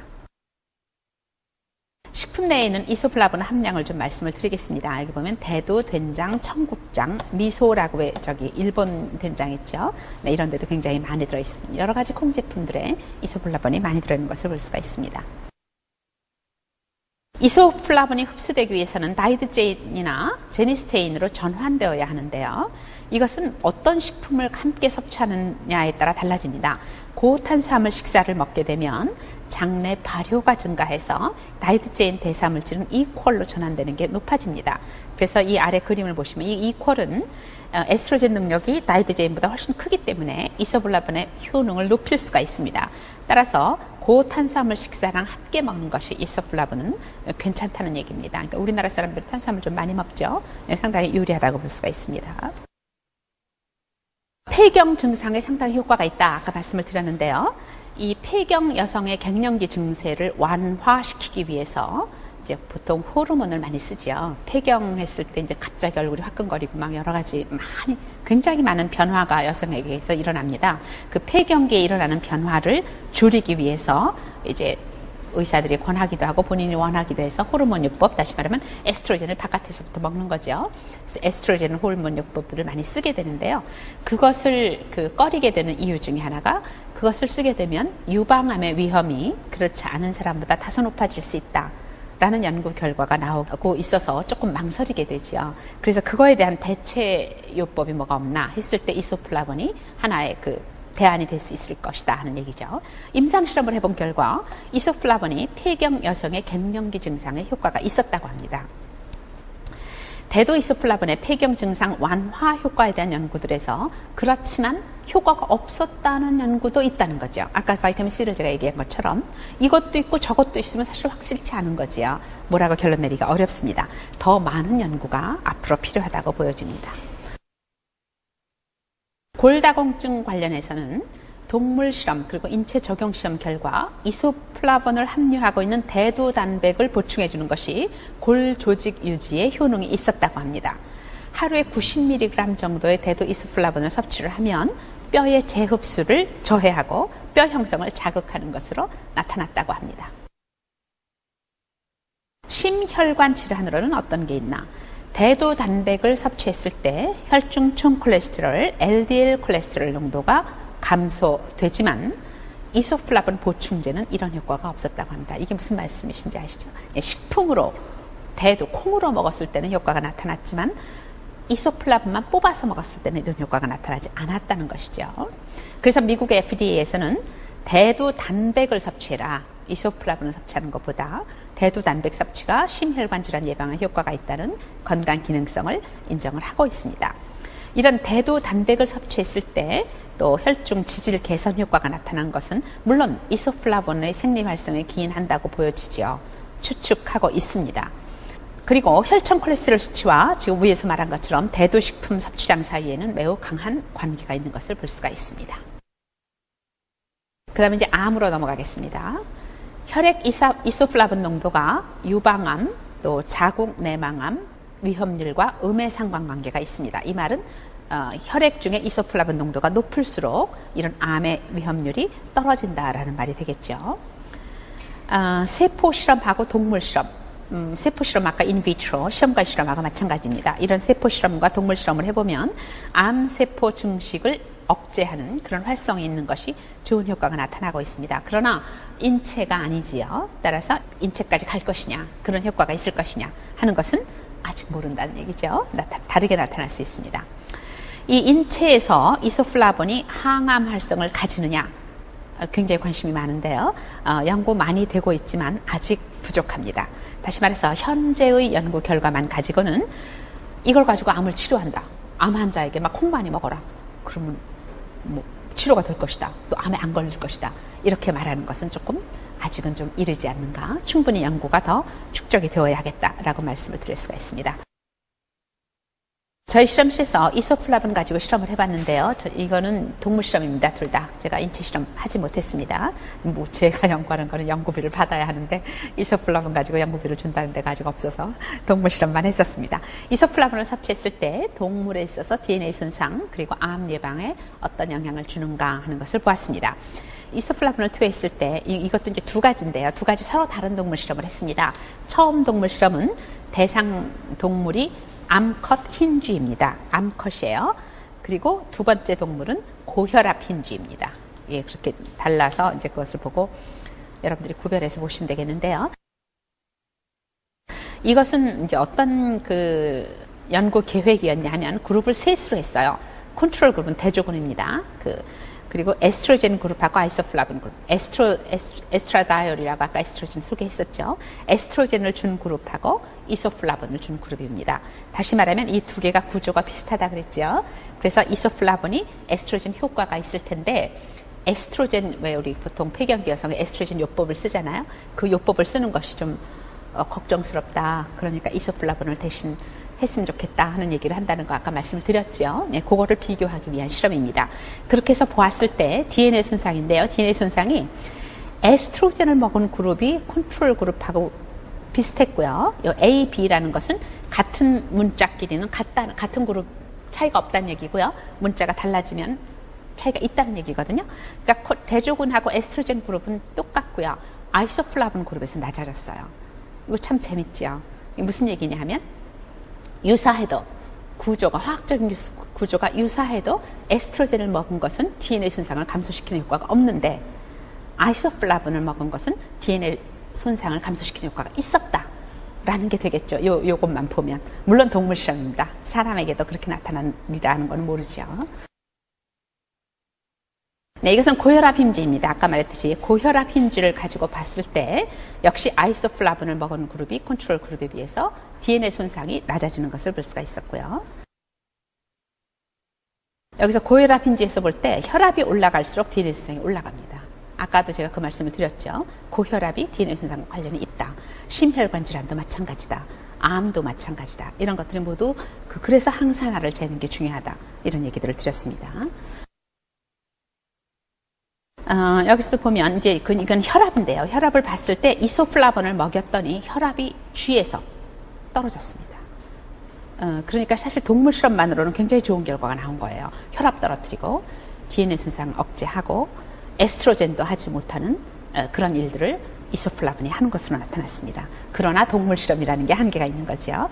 기회가 되면 이제 인체 실험도 한번 해보고 싶습니다. 네, 그 다음에 이제 콜세틴을 말씀을 드리겠습니다. 플라보놀입니다. 역시 플라보노이드고요. 이 콜세틴은 식물성 식품에 널리 함유되어 있는 플라보노이드고요. 콜세틴 하면 양파가 얼른 생각나지요. 이 양파, 사과, 딸기류, 포도, 레몬, 토마토, 브로콜리, 양배추 같은 데 많이 들어있는 게 콜세틴입니다. 양파는 껍질을 자꾸 벗기고 또 열 처리를 오래 할수록 콜세틴 손실이 커집니다. 가급적이면 열 처리를 조금 하는 게 좋고 안 하는 게 더 좋죠. 삶을 때 양파를 삶게 되면 조리수로 많이 용해가 됩니다. 또 양파 조직의 수분 증가로 조직에 남아있는 콜세틴 양이 감소합니다. 가급적이면 그냥 먹는 게 좋고요. 생양파를 절이거나 초절임이나 이런 거에서 먹는 거 굉장히 좋습니다. 관련 건강 문제를 보겠습니다. 역시 항산화 기능입니다. 시험관 실험입니다. 가장 기초적인 실험이라고 말씀드렸습니다. 시험관 실험에서 콜세틴은 활성산소를 불활성화시키고 지방의 과산화를 막는 좋은 결과를 보였습니다. 또 항산화 효과가 비타민 C보다 또는 비타민 E보다 컸습니다. 그러나 여기서도 마찬가지로 이것이 다 시험관 시험이라는 데 있습니다.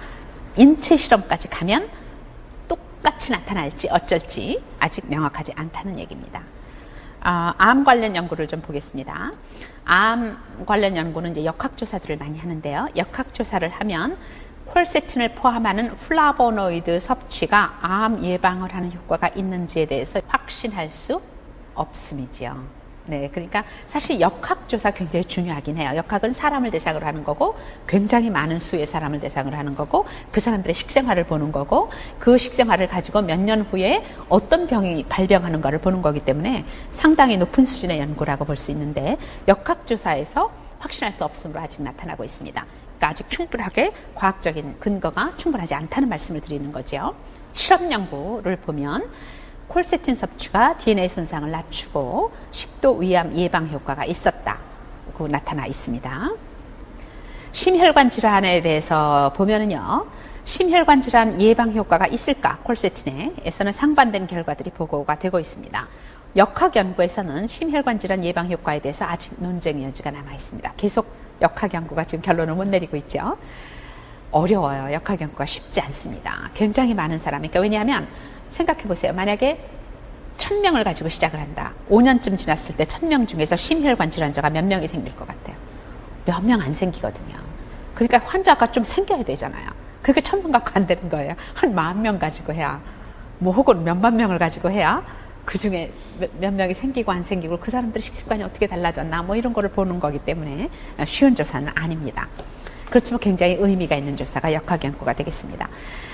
어쨌든 역학 연구에서 심혈관 질환의 예방 효과, 콜세틴이 심혈관 질환 예방하는가? 아직 모릅니다. 아직 논쟁의 여지가 남아 있습니다. 실험 연구에 있어서는 콜세틴 섭취를 하면 혈장 콜레스테롤, 중성 지방 농도를 낮추고 혈장 지지를 개선시키고 동맥경화 예방 효과가 있는 것을 볼 수가 있습니다. 그러나 정말로 우리가 인체 연구에서 좋은 결론을 내리려면 역학 연구도 나타나고 실험 연구, 중재 연구 다 여기서 같은 결론을 내릴 때 우리가 충분한 과학적인 근거를 가질 수 있다. 이렇게 말할 수가 있습니다. 그 다음에 이제 카테킨, 플라바놀의 그 녹차 종류에 들어있는 카테킨을 좀 보겠습니다. 카테킨이란 무엇이냐? 이 아래에 그 분자 구조를 가지고 있는 카테킨인데요. 우려낸 녹차의 쓴맛과 떫은 맛을 주는 플래보노이드입니다. 녹차의 대표적인 항산화 성분이라고 말할 수 있는 게 카테킨이고요. 카테킨은 차에만 들어있는 것은 아니지요.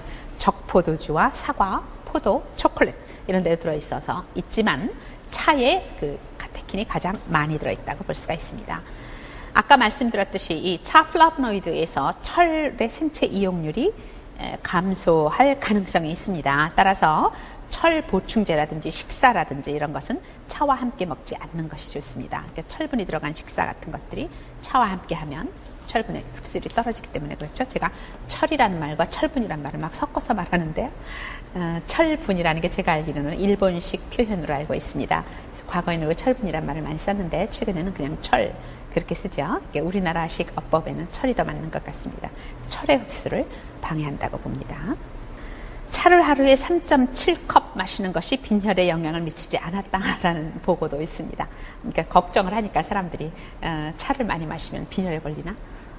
철 흡수를 방해하니까 빈혈이 걸리지 않을까? 이런 생각들을 하니까 이런 연구가 나오는 것 같습니다. 녹차 추출물을 과다 섭취하면 그 녹차 안에 들어있는 카페인으로 인해서 위장장애, 중추신경 자극 이런 여러 가지 현상들이 나타날 수가 있습니다. 카테킨의 종류입니다. 저희가 봐도 되게 복잡해요. 이게 이름을 한번 보세요. 여기 맨 아래에 있는 걸 보시면 에피갈로 카테킨 갈레이트예요. 얼마나 이름이 복잡해요. 그죠? 그래서 그냥 EGCG라고 얘기를 합니다. 카테킨이 이렇게 생겼고요. 에피카테킨이 EC라고 하고요. 에피갈로 카테킨이 있고요. 에피카테킨 갈레이트 ECG가 있고요. 에피갈로 카테킨 갈레이트 EGCG 이런 것들이 전부 이 카테킨의 종류라고 볼 수가 있습니다. 관련 건강 문제 역시 항산화 활성에 있습니다. 카테킨의 그 세포의 그런 손상을 보호하는 능력이 있는데 이것은 비타민 C나 비타민 E보다 굉장히 효과적인 것을 볼 수가 있고요. 임상 시험을 해본 결과 녹차 추출물을 섭취했을 때 혈장의 항산화능이 증가하였다라는 보고가 있습니다. 예를 들면 6개월 동안 녹차를 2-3잔 마시는 군하고 그렇지 않은 군하고를 비교했을 때 세포핵 손상 정도, 여기서 이제 세포핵 손상 정도라는 게 제가 이제 주로 앞에서 말씀드린 DNA 손상 정도와 같은 개념이라고 보면 되겠습니다. 그 DNA가 손상되는 정도를 재는 방법이 이제 제가 주로 쓴 거는 카멜 에세이, 그 굉장히 요새 각광을 받고 있는 방법 중에 하나고요. 그 전에는 핵이 좀 온전한가 아닌가, 이렇게 뭐 찌그러졌나, 뭐 이런 거를 보는 방법이 있었습니다. 그것이 이제 대조금보다 적었다. 그러니까 녹차를 많이 마시면 손상이 좀 덜 간다. 이런 의미가 되겠죠. 녹차를 하루에 150ml, 300ml, 450ml 마셨을 때 혈장 총 항산화 능력이 농도 의존적으로 많이 마실수록 항산화력이 증가하는 그런 결과를 보였다고 합니다. 또 다른 연구에 의하면 차나 녹차에 액기스를 섭취했을 때 혈장 항산화력의 증가는 그리 크지 않았다. 이건 무슨 얘기입니까? 앞에서 말한 연구와 또 상반되는 연구지요. 제가 아까 말씀드렸듯이 모든 연구가 같은 방향을 향해 가면 좋은데 그렇지 않은 경우들이 나오면 참 결론 내리기 어렵습니다. 네, 이런 것들이 나왔고요. 현재 따라서 이제 이런 결과를 나오는 거 우리가 충분히 예상할 수 있죠. 차와 인체 산화 스트레스 연구는 아직 충분치 않고 앞으로 많은 연구, 아주 좋은 연구들이 요구가 된다고 볼 수가 있겠습니다. 카테킨과 암 그리고 심혈관 질환과의 관계를 좀 말씀을 드리겠습니다. 동물 실험이나 시험관 실험을 하게 되면 EGCG라고 아까 앞에서 있었죠. 카테킨의 종류 중에 제일 이름이 긴 거. 그 EGCG 함량이 높은 녹차가 피부, 허파, 식도, 위, 간, 작은 창자, 결장, 방광, 전립선, 유선암 이런 여러 가지의 발암을 막았다는 게 동물 실험 결과로 나타나 있습니다. 그렇지만 언제나 시험관 실험하고 동물 실험 결과만 가지고 결론 내리기 충분하지 않다고 말씀드렸었죠. 그냥 역학조사 결과들이 이게 가해지면 참 좋은데요. 역학조사 결과들도 차를 많이 섭취했을 때 암 예방에 효과가 있을까 하는 것을 뒷받침하기에 부족하다고 합니다. 여기에 제가 데이터를 가져오진 않았는데 아주 초기에 지금부터 한 20년쯤 전에 제가 한국에 와서 바로 착수한 실험 중에 하나가 그 공단 지역, 저희 학교가 공단 지역 근처에 있거든요. 그래서 공단 지역에 사는 주민들을 대상으로 그 사람들이 하루에 녹차를 몇 잔을 드시는가 하는 걸 전부 조사를 하고 영양 상태를 조사를 하고 그다음에 체혈을 해서 DNA 손상 정도를 지금 이 커멜에세이 나오기 전이에요. 그래서 다른 방법, SE 방법이라고 있거든요. 자매암세 분체를 관찰하는 방법으로 조사를 한 적이 있었습니다. 그래서 그렇게 조사를 해보니까 녹차를 평소에 많이 마시는 식습관을 가지는 사람들 있잖아요. 늘 녹차를 드시는 분들, 커피 아니고 그렇게 녹차를 늘 드시는 분들이 DNA 손상이 낮았어요. 그렇지 않은 분에 비해서 공단에 사는 사람의 경우. 그래서 그것도 굉장히 결과가 좋았어요. 아주 유명한 학술지에 냈었던 기억이 나는데요. 제가 데이터는 지금 가져오지 않았는데 그런 걸로 봐서 그 녹차 섭취가 상당히 암을 예방할 수 있을 것 같다라는 건 생각하지만 저희도 인원수가 많지는 않았고요. 그런 연구하려면 적어도 굉장히 인원수가 많아야 하는데 그때는 100명 이내였던 것 같아요. 그렇지만 하여튼 그런 좋은 결과가 나왔었는데 그런 연구들이 많이 있습니다. 이제 그런 것들이 아까 말씀드린 대로 정말로 좋은 연구, 정말로 과학적인 근거가 아주 상위 랭킹되는 그런 연구들이면 아주 결과가 더 좋고 그렇지 않은 연구들이 이제 많이 지금 현재 나와 있는 거죠. 그렇기 때문에 아직은 부족하다. 암 예방에 효과가 있는가 하는 것을 뒷받침하기에 충분하지는 않다라는 것을 말씀을 드릴 수가 있습니다. 녹차는 혈중 콜레스테롤 저하 효과를 보입니다. 그래서 심혈관 질환에도 효과적인 것으로 알려져 있습니다. 역학조사 결과 규칙적인 차 섭취가 심혈관 질환 효과에 대해서 효과가 있는지 아닌지 아직 확실치 않아 앞으로 더 많은 연구가 요구가 된다고 보겠습니다. 관련 건강 문제에서 다른 부분, 염증이나 충치나 당뇨 부분을 좀 말씀을 드리겠습니다. 차 폴리페놀, 카테킨 포함하는 이 차에 있는 폴리페놀들은 지금 앞에서 말씀드린 대로 항산화 효과가 있다든지 항암 효과가 있다든지 하는 것들이 굉장히 많이 연구가 되고요. 그 외에도 항염증 효과, 항세균 효과 같은 것들이 보고가 되고 있습니다. 차 액기스를 투여했을 경우에 여러 종류의 염증성 질환에 효과적이라는 게 나와 있고 이런 게 이제 거의 다 동물 실험들입니다. 녹차 폴리페놀은 치아 우식을 방해해서 충치 예방 효과가 있었고요. 또 항당뇨 효과가 있음도 보고되고 있습니다. 그래서 이 녹차에 대해서 기능성 표시가 되는 것들을 좀 보겠습니다. 미국에서는 녹차와 암에 대해서 제한적으로 건강 강조 표시를 하게 허락하고 있습니다. 우리나라에서는 녹차 추출물에 대해서 건강기능식품 기능성 원료로 녹차 추출물이 들어가 있고요. 거기서의 기능성은 항산화 작용입니다. 하루 섭취량은 카테킨으로서 0.3 내지 1g 정도를 먹으면 그 기능성이 있다는 것을 볼 수가 있습니다. 또 건강기능식품 기능성 원료 개별 인정형으로도 들어가 있습니다. 녹차 추출물이. 기능성은 여기서는 그 개별 인정형으로는 체지방 감소에 도움을 줄 수 있으므로 생리활성 기능 2등급을 먼저 받았습니다. 아마 그러니까 체지방 감소의 효과를 먼저 인정을 한 것 같아요. 지금 하루 섭취량은 카테킨으로서 0.3 내지 0.5g 정도를 먹었을 때 이런 것들이 나타나는 걸 볼 수가 있고요. 이거에 대해서 더 자세히 알고 싶으시면 이 아래 보신 대로 그 홈페이지 식약청 건강기능식품 홈페이지에 들어가 보시면 되겠습니다. 네, 이번에는 플라보노이드 중에서 플라바논에 속하는 헤스페리딘에 대해서 좀 알아보겠습니다. 이 플라바논에는 나린제닌, 헤스페리딘이 있는데요. 헤스페리딘이라는 게 뭐냐? 지금 말씀드린 대로 플라보노이드, 플라바논에 속하는 물질이고요. 그 구조로 볼 때 실제로 감귤류 과일에 많이 들어 있습니다. 이 헤스페리딘은 어떤 기능성을 갖는가? 시험관 시험에서 물론 항산화 기능이 나타납니다. 인체에서는 혈관의 건강을 유지하는 역할이 있습니다. 동물 실험한 결과를 말씀을 드리면 동물 실험 하나를 보면 콜레스테롤이 감소됐고요. 혈압이 감소됐고 마우스의 골밀도 손실 속도가 감소되는 것으로 나타났습니다. 마우스라는 것은 쥐의 종류이죠. 생쥐를 마우스라고 얘기합니다. 쥐에는 래트가 있고 마우스가 있어서 큰 쥐는 래시고 작은 쥐는 마우스라고 하죠. 보통 동물 실험할 때는 마우스와 래트를 같이 씁니다. 두 번째 동물 실험은 그 폐혈증에 대한 보호 효과와 함께 항염증 효과가 있는 것으로 나타났습니다. 또 잠재적인 진정제로서의 기능도 있는 것으로 보고되었습니다. 그 다음에 이제 플라보노이드가 다 끝났습니다. 그 다음에 폴리피놀의 그 다음 걸로 스틸벤에 속하는 레스베라트롤을 들어가겠습니다. 레스베라트롤이라는 것은 보통 포도에 굉장히 많이 들어있는 거죠. 또 적포도주, 우리 그 붉은색 포도주 있습니다. 또 포도 주스, 또 각종 베리류에 함유되어 있는 폴리피놀 화합물들을 레스베라트롤이라고 합니다. 레스베라트롤은 적포도주, 그 붉은 포도주에 가장 풍부하게 들어있는 것이 밝혀지고 이것들의 여러 가지 좋은 건강에 유익한 기능성들이 밝혀지면서 프렌치 패러독스라는 말이 생겨났습니다. 이 프렌치 패러독스라는 말은 뭐냐 하면 프랑스 사람들이 와인을 굉장히 많이 먹죠. 적포도주입니다. 붉은색 와인을 많이 먹는데요. 그 사람들이 굉장히 담배도 많이 피웁니다. 지금까지 이제 여러분들이 보았듯이 담배를 많이 피우는 분들은 활성산소, 자유레디칼이 많아져서 DNA 손상이 커지는 것을 볼 수가 있는데요. 이분들이 그렇게 흡연을 많이 합니다. 또 그 동물성 지방을 많이 먹습니다. 버터, 치즈, 육류, 고기 뭐 이런 거 굉장히 많이 먹죠. 그런데 이상하게 심장 질환에 의한 사망률은 프랑스인에서 낮았다는 거죠. 왜냐하면 보통 이런 식습관을 가지고 담배도 많이 피우면 심장병이 굉장히 많거든요. 그렇지 않았다는 거예요. 그러니까 참 역설적, 패러독스라는 게 역설이라는 얘기거든요. 참 이상하다, 역설적이다. 그래서 프렌치 패러독스라고 얘기를 하는데 그것이 뭐냐, 왜 그러냐.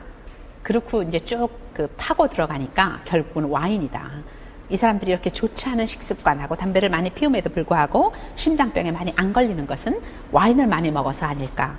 그래서 이제 와인이 굉장히 그 좋은 건강에 유리한 그런 효과를 가진다. 그리고 그 와인에 다량 함유되어 있는 폴리피놀이 생리적인 활성을 보이기 때문이 아닌가라고 결론을 내리게 됐습니다. 그것을 우리가 프렌치 패러독스라고 얘기를 하고 이 프렌치 패러독스가 생기게 된 그 단초를 제공한 것이 바로 레스베라트롤이라고 볼 수가 있습니다. 그 다음 그래프는 이거는 뭐냐 하면 가로가 유지방 소비량입니다. 예, 지방 소비량에 비해서 세로는 심장병 사망률입니다. 그래서 볼 때 보통 유지방 소비량이 많은 나라일수록 심장병이 높아집니다. 그죠? 그래서 쭉 뭐 포르투갈부터 시작해서 핀란드, 아일랜드, 스웨덴, 덴마크 이런 굉장히 높죠. 프랑스는 굉장히 이질적이죠. 예, 유지방 소비량이 많은데도 불구하고 심장병 사망률은 굉장히 낮습니다. 바로 이것이 프렌치 패러독스가 생기게 된 이유 아닐까, 그렇게 본다는 거죠.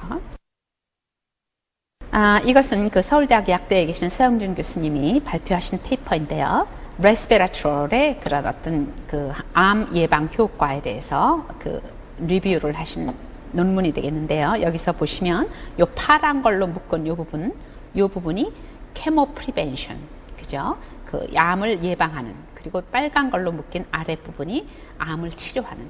그러니까 이런 레스베라트롤에는 암을 예방하기도 하고 암을 치료하기도 하는 여러 가지 효과가 있음을 이 리뷰에서 얘기를 하고 계십니다. 그래서 레스베라트롤과 관련된 그 건강 문제를 조금 짚어보겠습니다. 먼저 암과의 관계를 좀 보면 레스베라트롤을 투여하면 이것도 물론 동물 실험에서 얘기입니다. 발암물질로 처리한 쥐에 있어서 암세포 수가 감소하고 피부 암 발생률이 감소됐다고 합니다.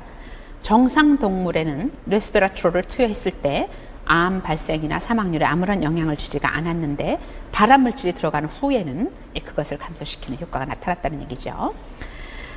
그렇지만 이건 동물 실험이고요. 중요한 건 인체 실험이기 때문에 최근에 인체 대장암이나 피부암 예방 효과가 있을까 하는 거에 대한 연구로 이 레스베라트롤을 주는 이런 연구 실험 대상자를 현재 모집 중에 있다고 합니다. 앞으로 곧 좋은 결과가 나오겠죠.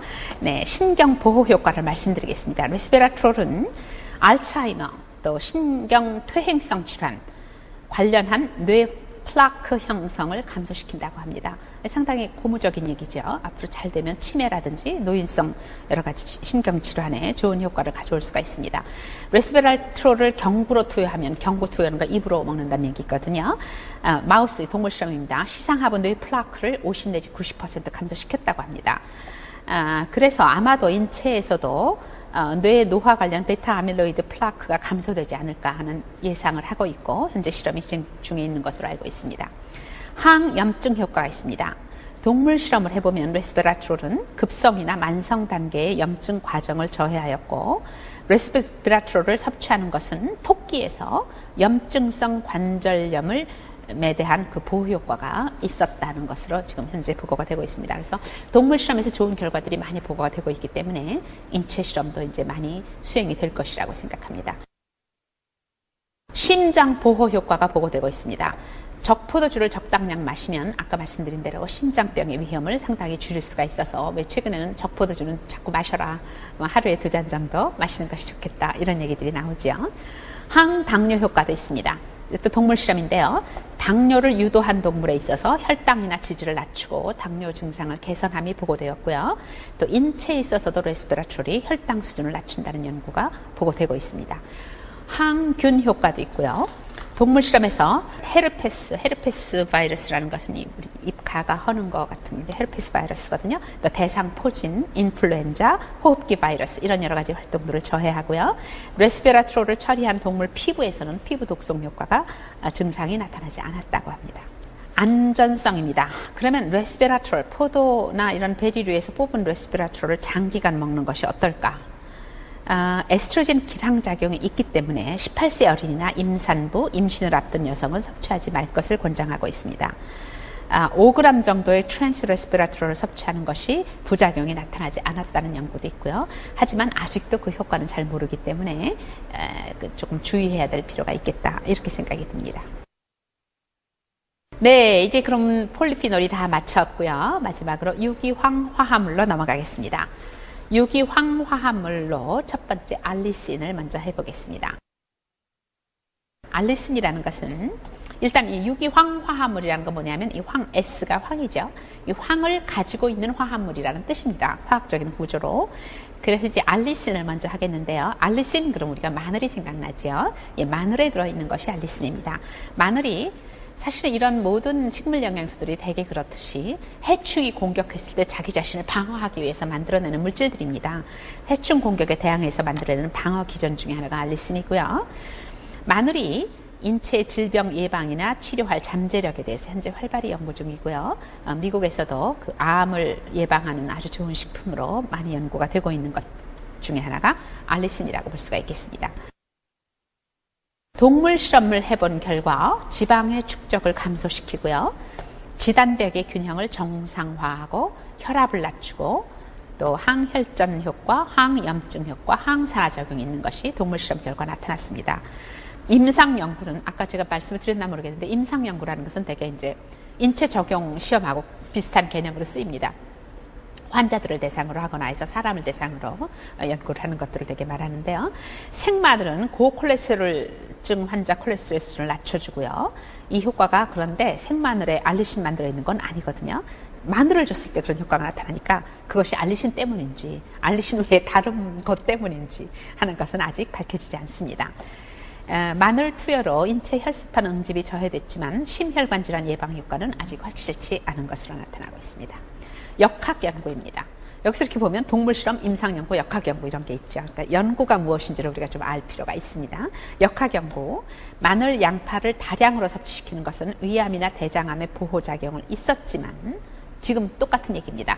마늘하고 양파를 먹는 거하고 알리신을 먹는 거하고는 좀 다를 수가 있겠다. 알리신을 먹는 것이 암 예방과 치료에 효과적일지에 대해서는 아직 잘 모르고 있습니다. 마늘은 찌고 다지는 동안에 알리네이즈라는 효소가 나오게 됩니다. 그러면 곧 분해가 돼서 다양한 유기 황화합물이 생성이 되기 때문에 조리할 때 알리네이즈를 불활성시키면 좋지 않습니다. 그래서 마늘을 찌거나 다진 후에는 조리하기 전에 10분 정도 그대로 두어서 알리네이즈가 나와가지고 충분한 유기 황화합물들이 생기도록 해주는 게 좋습니다. 네, 이제 마지막으로 유기 황화합물의 마지막으로 설포라판을 말씀을 드리겠습니다. 설포라판이라는 것은 좀 여러분 들어보셨는지 모르겠는데요. 배추류, 특별히 양배추, 브로콜리, 칼리플라워 이런 것들이 뭐죠? 십자화과 채소입니다. 그 식물 분류로 볼 때 꽃이 십자 모양으로 네 잎을 피운다 해서 십자화과 채소라고 하죠. 네, 이런 것에 많이 들어있는 게 설포라판이고요. 특히 최근의 연구에 의하면 새싹에 아주 거의 한 10배 정도 많이 들어있다고 합니다. 설포라판이. 그래서 요새 새싹 비빔밥도 있고 왜 새싹이 많이 나오죠? 그런 브로콜리라든지 이런 십자화과 채소의 새싹들은 굉장히 좋습니다. 씹으면 미로시네이즈에 의해서 설포라판이 생성이 됩니다.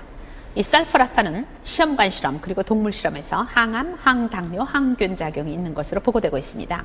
암 성장을 저해하고 DNA 손상을 억제하고 발암물질을 투여했을 때 동물의 암 발생이 억제되고요.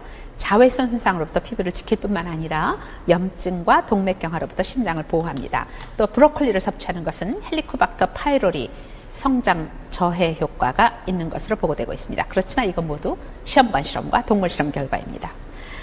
이런 시험관 실험과 인체 예비 시험, 인체 실험도 이제 아주 좋은 잘 계획된 연구가 아니라 예비 실험을 먼저 해야 되는데요.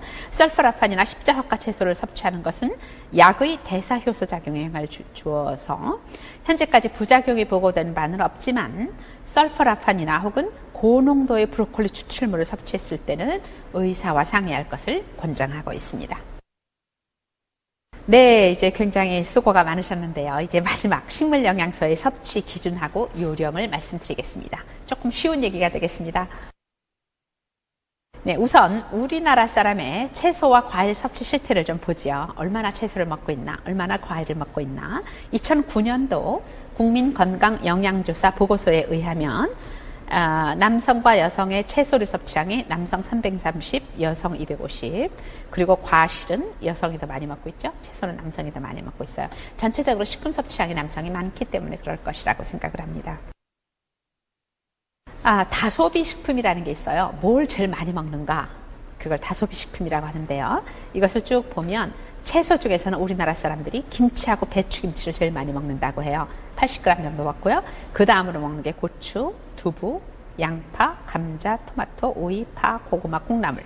과일 중에서는 귤을 많이 먹었고요. 배, 감, 수박, 포도 이런 순서로 많이 먹고요. 차 종류에서는 녹차를 가장 많이 먹는 것으로 나타났습니다. 우리나라 사람들이 그러면 플라보노이드는 현재 얼마나 먹고 있나 하는 것을 좀 보면 이게 이제 제가 발표한 논문 중에 하나가 되겠는데요. 보면 플라보놀, 플라본 중에서 콜세틴 이런 것들, 아이소플라본들은 어떤가 하는 것을 쭉 보면 합계가 남성이 65, 63해서 거의 64점 되고 외국은 한 23 내지 1000 굉장히 넓죠 범위가. 이거 이제 굉장히 말하기가 어려운데 우리나라 사람들이 이 정도 현재 먹고 있는 것을 볼 수가 있습니다. 그러면 채소와 과일은 얼만큼 먹으면 좋을까 하는 권장 섭취 횟수를 좀 말씀을 드리려고 합니다. 우리나라의 그 권장 섭취 횟수고요. 우리나라의 경우 그 19세에서 64세라 그러면 이제 성인이라고 볼 수가 있습니다. 어린아이도 아니고 노인도 아니고 성인의 경우 남성은 채소류가 7단위, 7번 횟수, 그 다음에 과일은 3번, 3회 먹도록 권장하고 있습니다. 이 7-3을 잘 기억해 주시기 바랍니다. 성인 여성의 경우는 채소류 똑같이 7, 과일은 2번, 2회, 그러니까 7, 3, 7, 2 이렇게 먹도록 권장을 하고 있습니다. 그러면 이렇게 권장하는 게 도대체 한 회에 얼마큼 먹으란 얘기냐? 이걸 또 알아야 되겠지요. 한 번에 어떻게 먹는가 하는 것을 보는 것이 바로 이 1인 1회 분량입니다. 하루에 한 사람이 얼마 먹는 거를 1회로 치느냐 그런 얘기입니다. 채소류를 보면 식품에 따라 1회 분량이 다릅니다.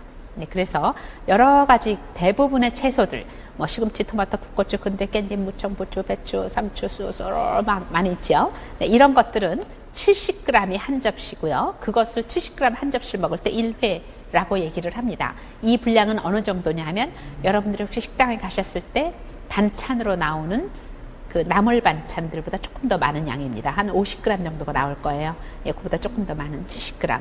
저 같은 사람은 굉장히 나물을 좋아해서 늘 그게 좀 부족하고 조금 더 줬으면 좋겠다는 생각이 드는 정도의 양이 되겠고요.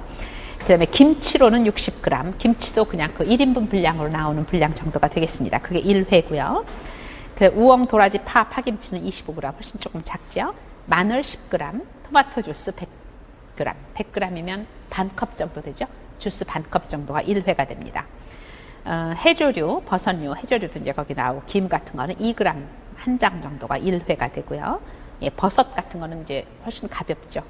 그것도 한 1인분 분량이 됩니다. 30g 정도. 다시마 미역 같은 것도 30g 정도가 다 1회 분량이 되겠습니다. 과일은 뭐가 1회 분량이냐? 과일은 종류에 따라 굉장히 다릅니다. 말하기가 곤란한데, 딸기, 수박, 참외 같은 거는 200g 정도가 1회 되겠고요. 딸기 같으면 한 10개 정도가 됩니다. 수박 같으면 한 3-4조각, 뭐 자르는 그 크기에 따라 다르겠지만 그렇게 될 거고요. 참외 같으면 한 반 개 정도가 해당되지 않을까 싶습니다. 귤, 감, 바나나, 망고, 키위 이런 것들은 대개 100g 정도. 그러니까 귤 같은 건 중 정도 사이즈 하나가 1회 분량이 되겠고요. 사과는 중 정도 반 개 정도. 그러니까 보통 사과가 200g 정도 되니 200-300g 되니까 반이나 3분의 1 정도가 1회가 됩니다. 그게 무슨 얘기냐면요. 300g짜리 사과를 하나를 다 먹었다. 그러면 과일 3회를 먹은 거예요. 네, 그렇게 친다는 거죠. 아까 몇 회였는지 기억나세요, 혹시? 성인 남자가 채소가 7회, 그 다음에 과일은 3회. 성인 여자는 채소가 7회, 과일은 2회. 그러면 그거 갖고 대강 식단이 짜지나요? 머릿속에 이제 식단이 짜져야 좋은데, 주스류로 보면 모든 주스가 100g이 1회. 이건 대개 반잔 정도가 해당이 되겠습니다. 과일 야채 먹기 캠페인은 사실 우리나라보다는 외국에서 훨씬 먼저 시작했고 굉장히 심각하게, 굉장히 중요하게 진행이 되고 있습니다. 왜냐하면 그 사람들은 정말 비만이 심하고 정말 만성질환의 문제가 크기 때문에 이 과일 야채밖에 없어요. 지난번에 4월에도 저희가 학교 다녀왔다 그랬죠. 하니까 전부 과일 채소 얘기예요. 뭐 딴 얘기 없어요. 어떻게 하면 이걸 먹일까? 더군다나 지금 오바마 정부의 그 영부인 미셸 여사가 이 비만과의 전쟁을 선포했어요. 그러면서 굉장히 그 중요성이 커지고 있어서 특별히 어린이 비만 뭐 이런 것들을 이제 굉장히 신경 쓰면서 과일 채소로 굉장히 집중되는 것을 볼 수가 있는데요. Eat 5 a Day라는 좋은 캠페인이 있습니다. 이 5라는 것은 뭐냐면 미국에서는 권장하는 게 5단위예요. 그 단위를 서빙이라고 얘기하는데 5서빙, 과일 채소 합해서 5서빙을 하루에 먹어라. 그 5서빙만큼 먹으면 여러분들이 여러 가지 그 만성질환으로부터 자유로워질 수 있다. 그래서 캠페인을 하고 있죠.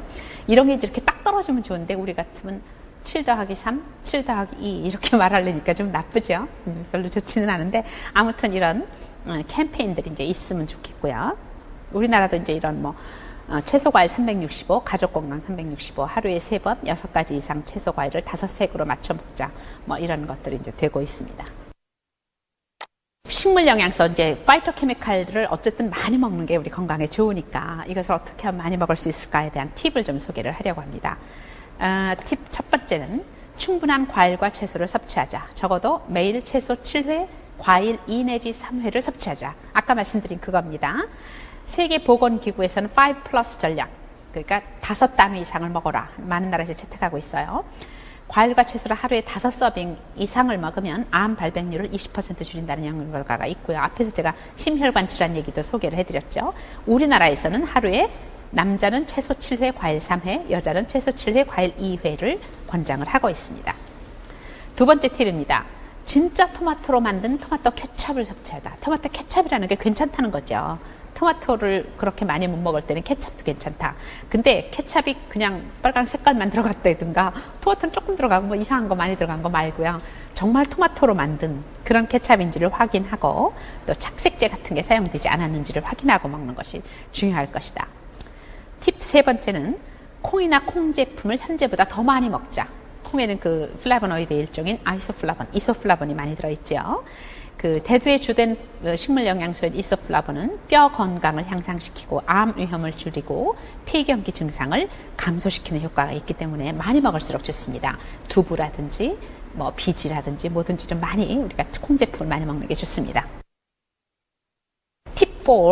감귤류를 먹을 때는 과육과 함께 흰 부분도 같이 먹자. 우리가 이제 귤 먹을 때 이제 막 너무 열심히 떼내잖아요. 그 귤을 일단 겉껍질을 까고 나면 그 하얀 게 많이 붙어 있지요. 네, 거기에 굉장히 그 유효한 성분들이 많이 들어있다고 합니다.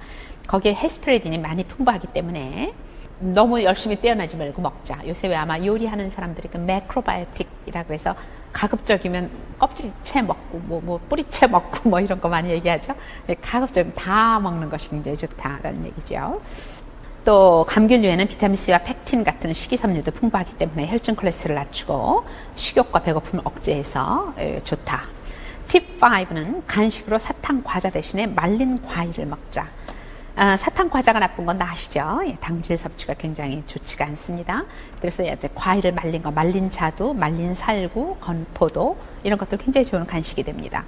물론 너트류를 같이 먹으면 더 좋죠. 네, 그렇게 해서 간식을 그런 걸로 하면 좋겠다. 녹차나 허브차를 자주 마시자. 그 탄산음료, 콕이라든지 뭐 사이다라든지 환타 뭐 이런 하여튼 그 청량음료, 예, 그런 거 줄이고. 탄산음료 줄이고 그 대신 녹차나 허브차를 많이 마시자는 거고요. 녹차는 식사 직후에는 아까 말씀드렸듯이 철 문제 때문에 먹지 않는 게 좋고요. 또 녹차가루, 허브가루 같은 것을 여러 가지 요리에 활용하는 것도 굉장히 좋은 방법 중에 하나라고 볼 수가 있겠습니다. 그 다음에 팁 7. 잎 채소를 잡수실 때는 가급적 색깔이 진한 것을 섭취하자. 또 과일은 껍질채 먹자. 요새 사과가 참 많이 나죠. 사과를 어떻게 잡수시는지 모르겠는데 저는 사과는 그냥 껍질을 깎아 먹으면 정말 맛이 없더라고요. 너무 싱거워요. 예, 그거를 이제 한번 식습관을 이렇게 들이면 껍질째 먹는 게 훨씬 맛있거든요. 가급적이면 껍질째 먹는 게 좋고요. 색깔도 진한 게 좋다.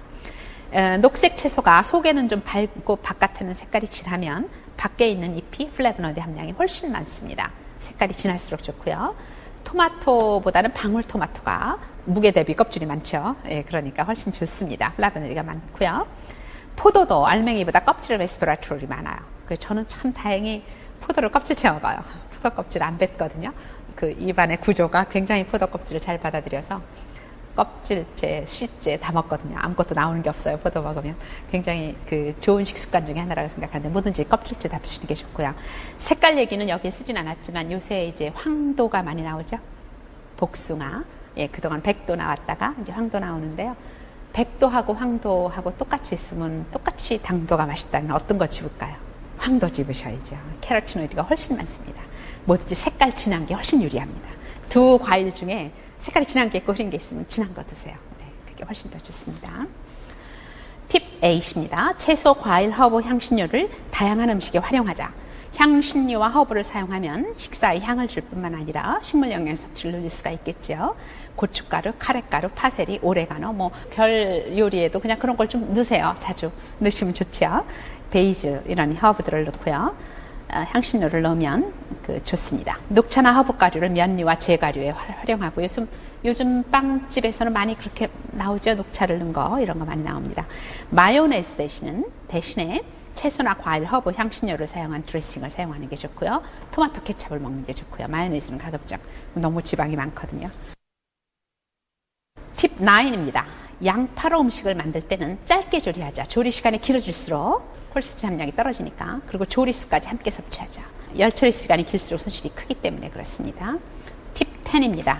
녹황색 채소는 가급적 기름의 조리에 섭취하자. 예, 그렇게 하면 캐로티노이드의 흡수가 굉장히 좋아질 수가 있겠습니다.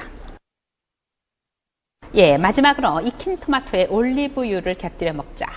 토마토는 생것보다 익혀서 먹을 때 라이코핀 함량이 증가한다고 합니다. 그래서 올리브유를 또 곁들여 먹을 경우 라이코펜이 지용성이기 때문에 흡수율을 높일 수가 있습니다. 이런 좋은 그래프가 있네요. 네, 그래서 토마토는 익힌 다음에 올리브유를 곁들여 먹으면 굉장히 좋은 요리가 될 것이라고 생각을 합니다. 네, 이상으로 제 강의를 마치겠습니다. 감사합니다.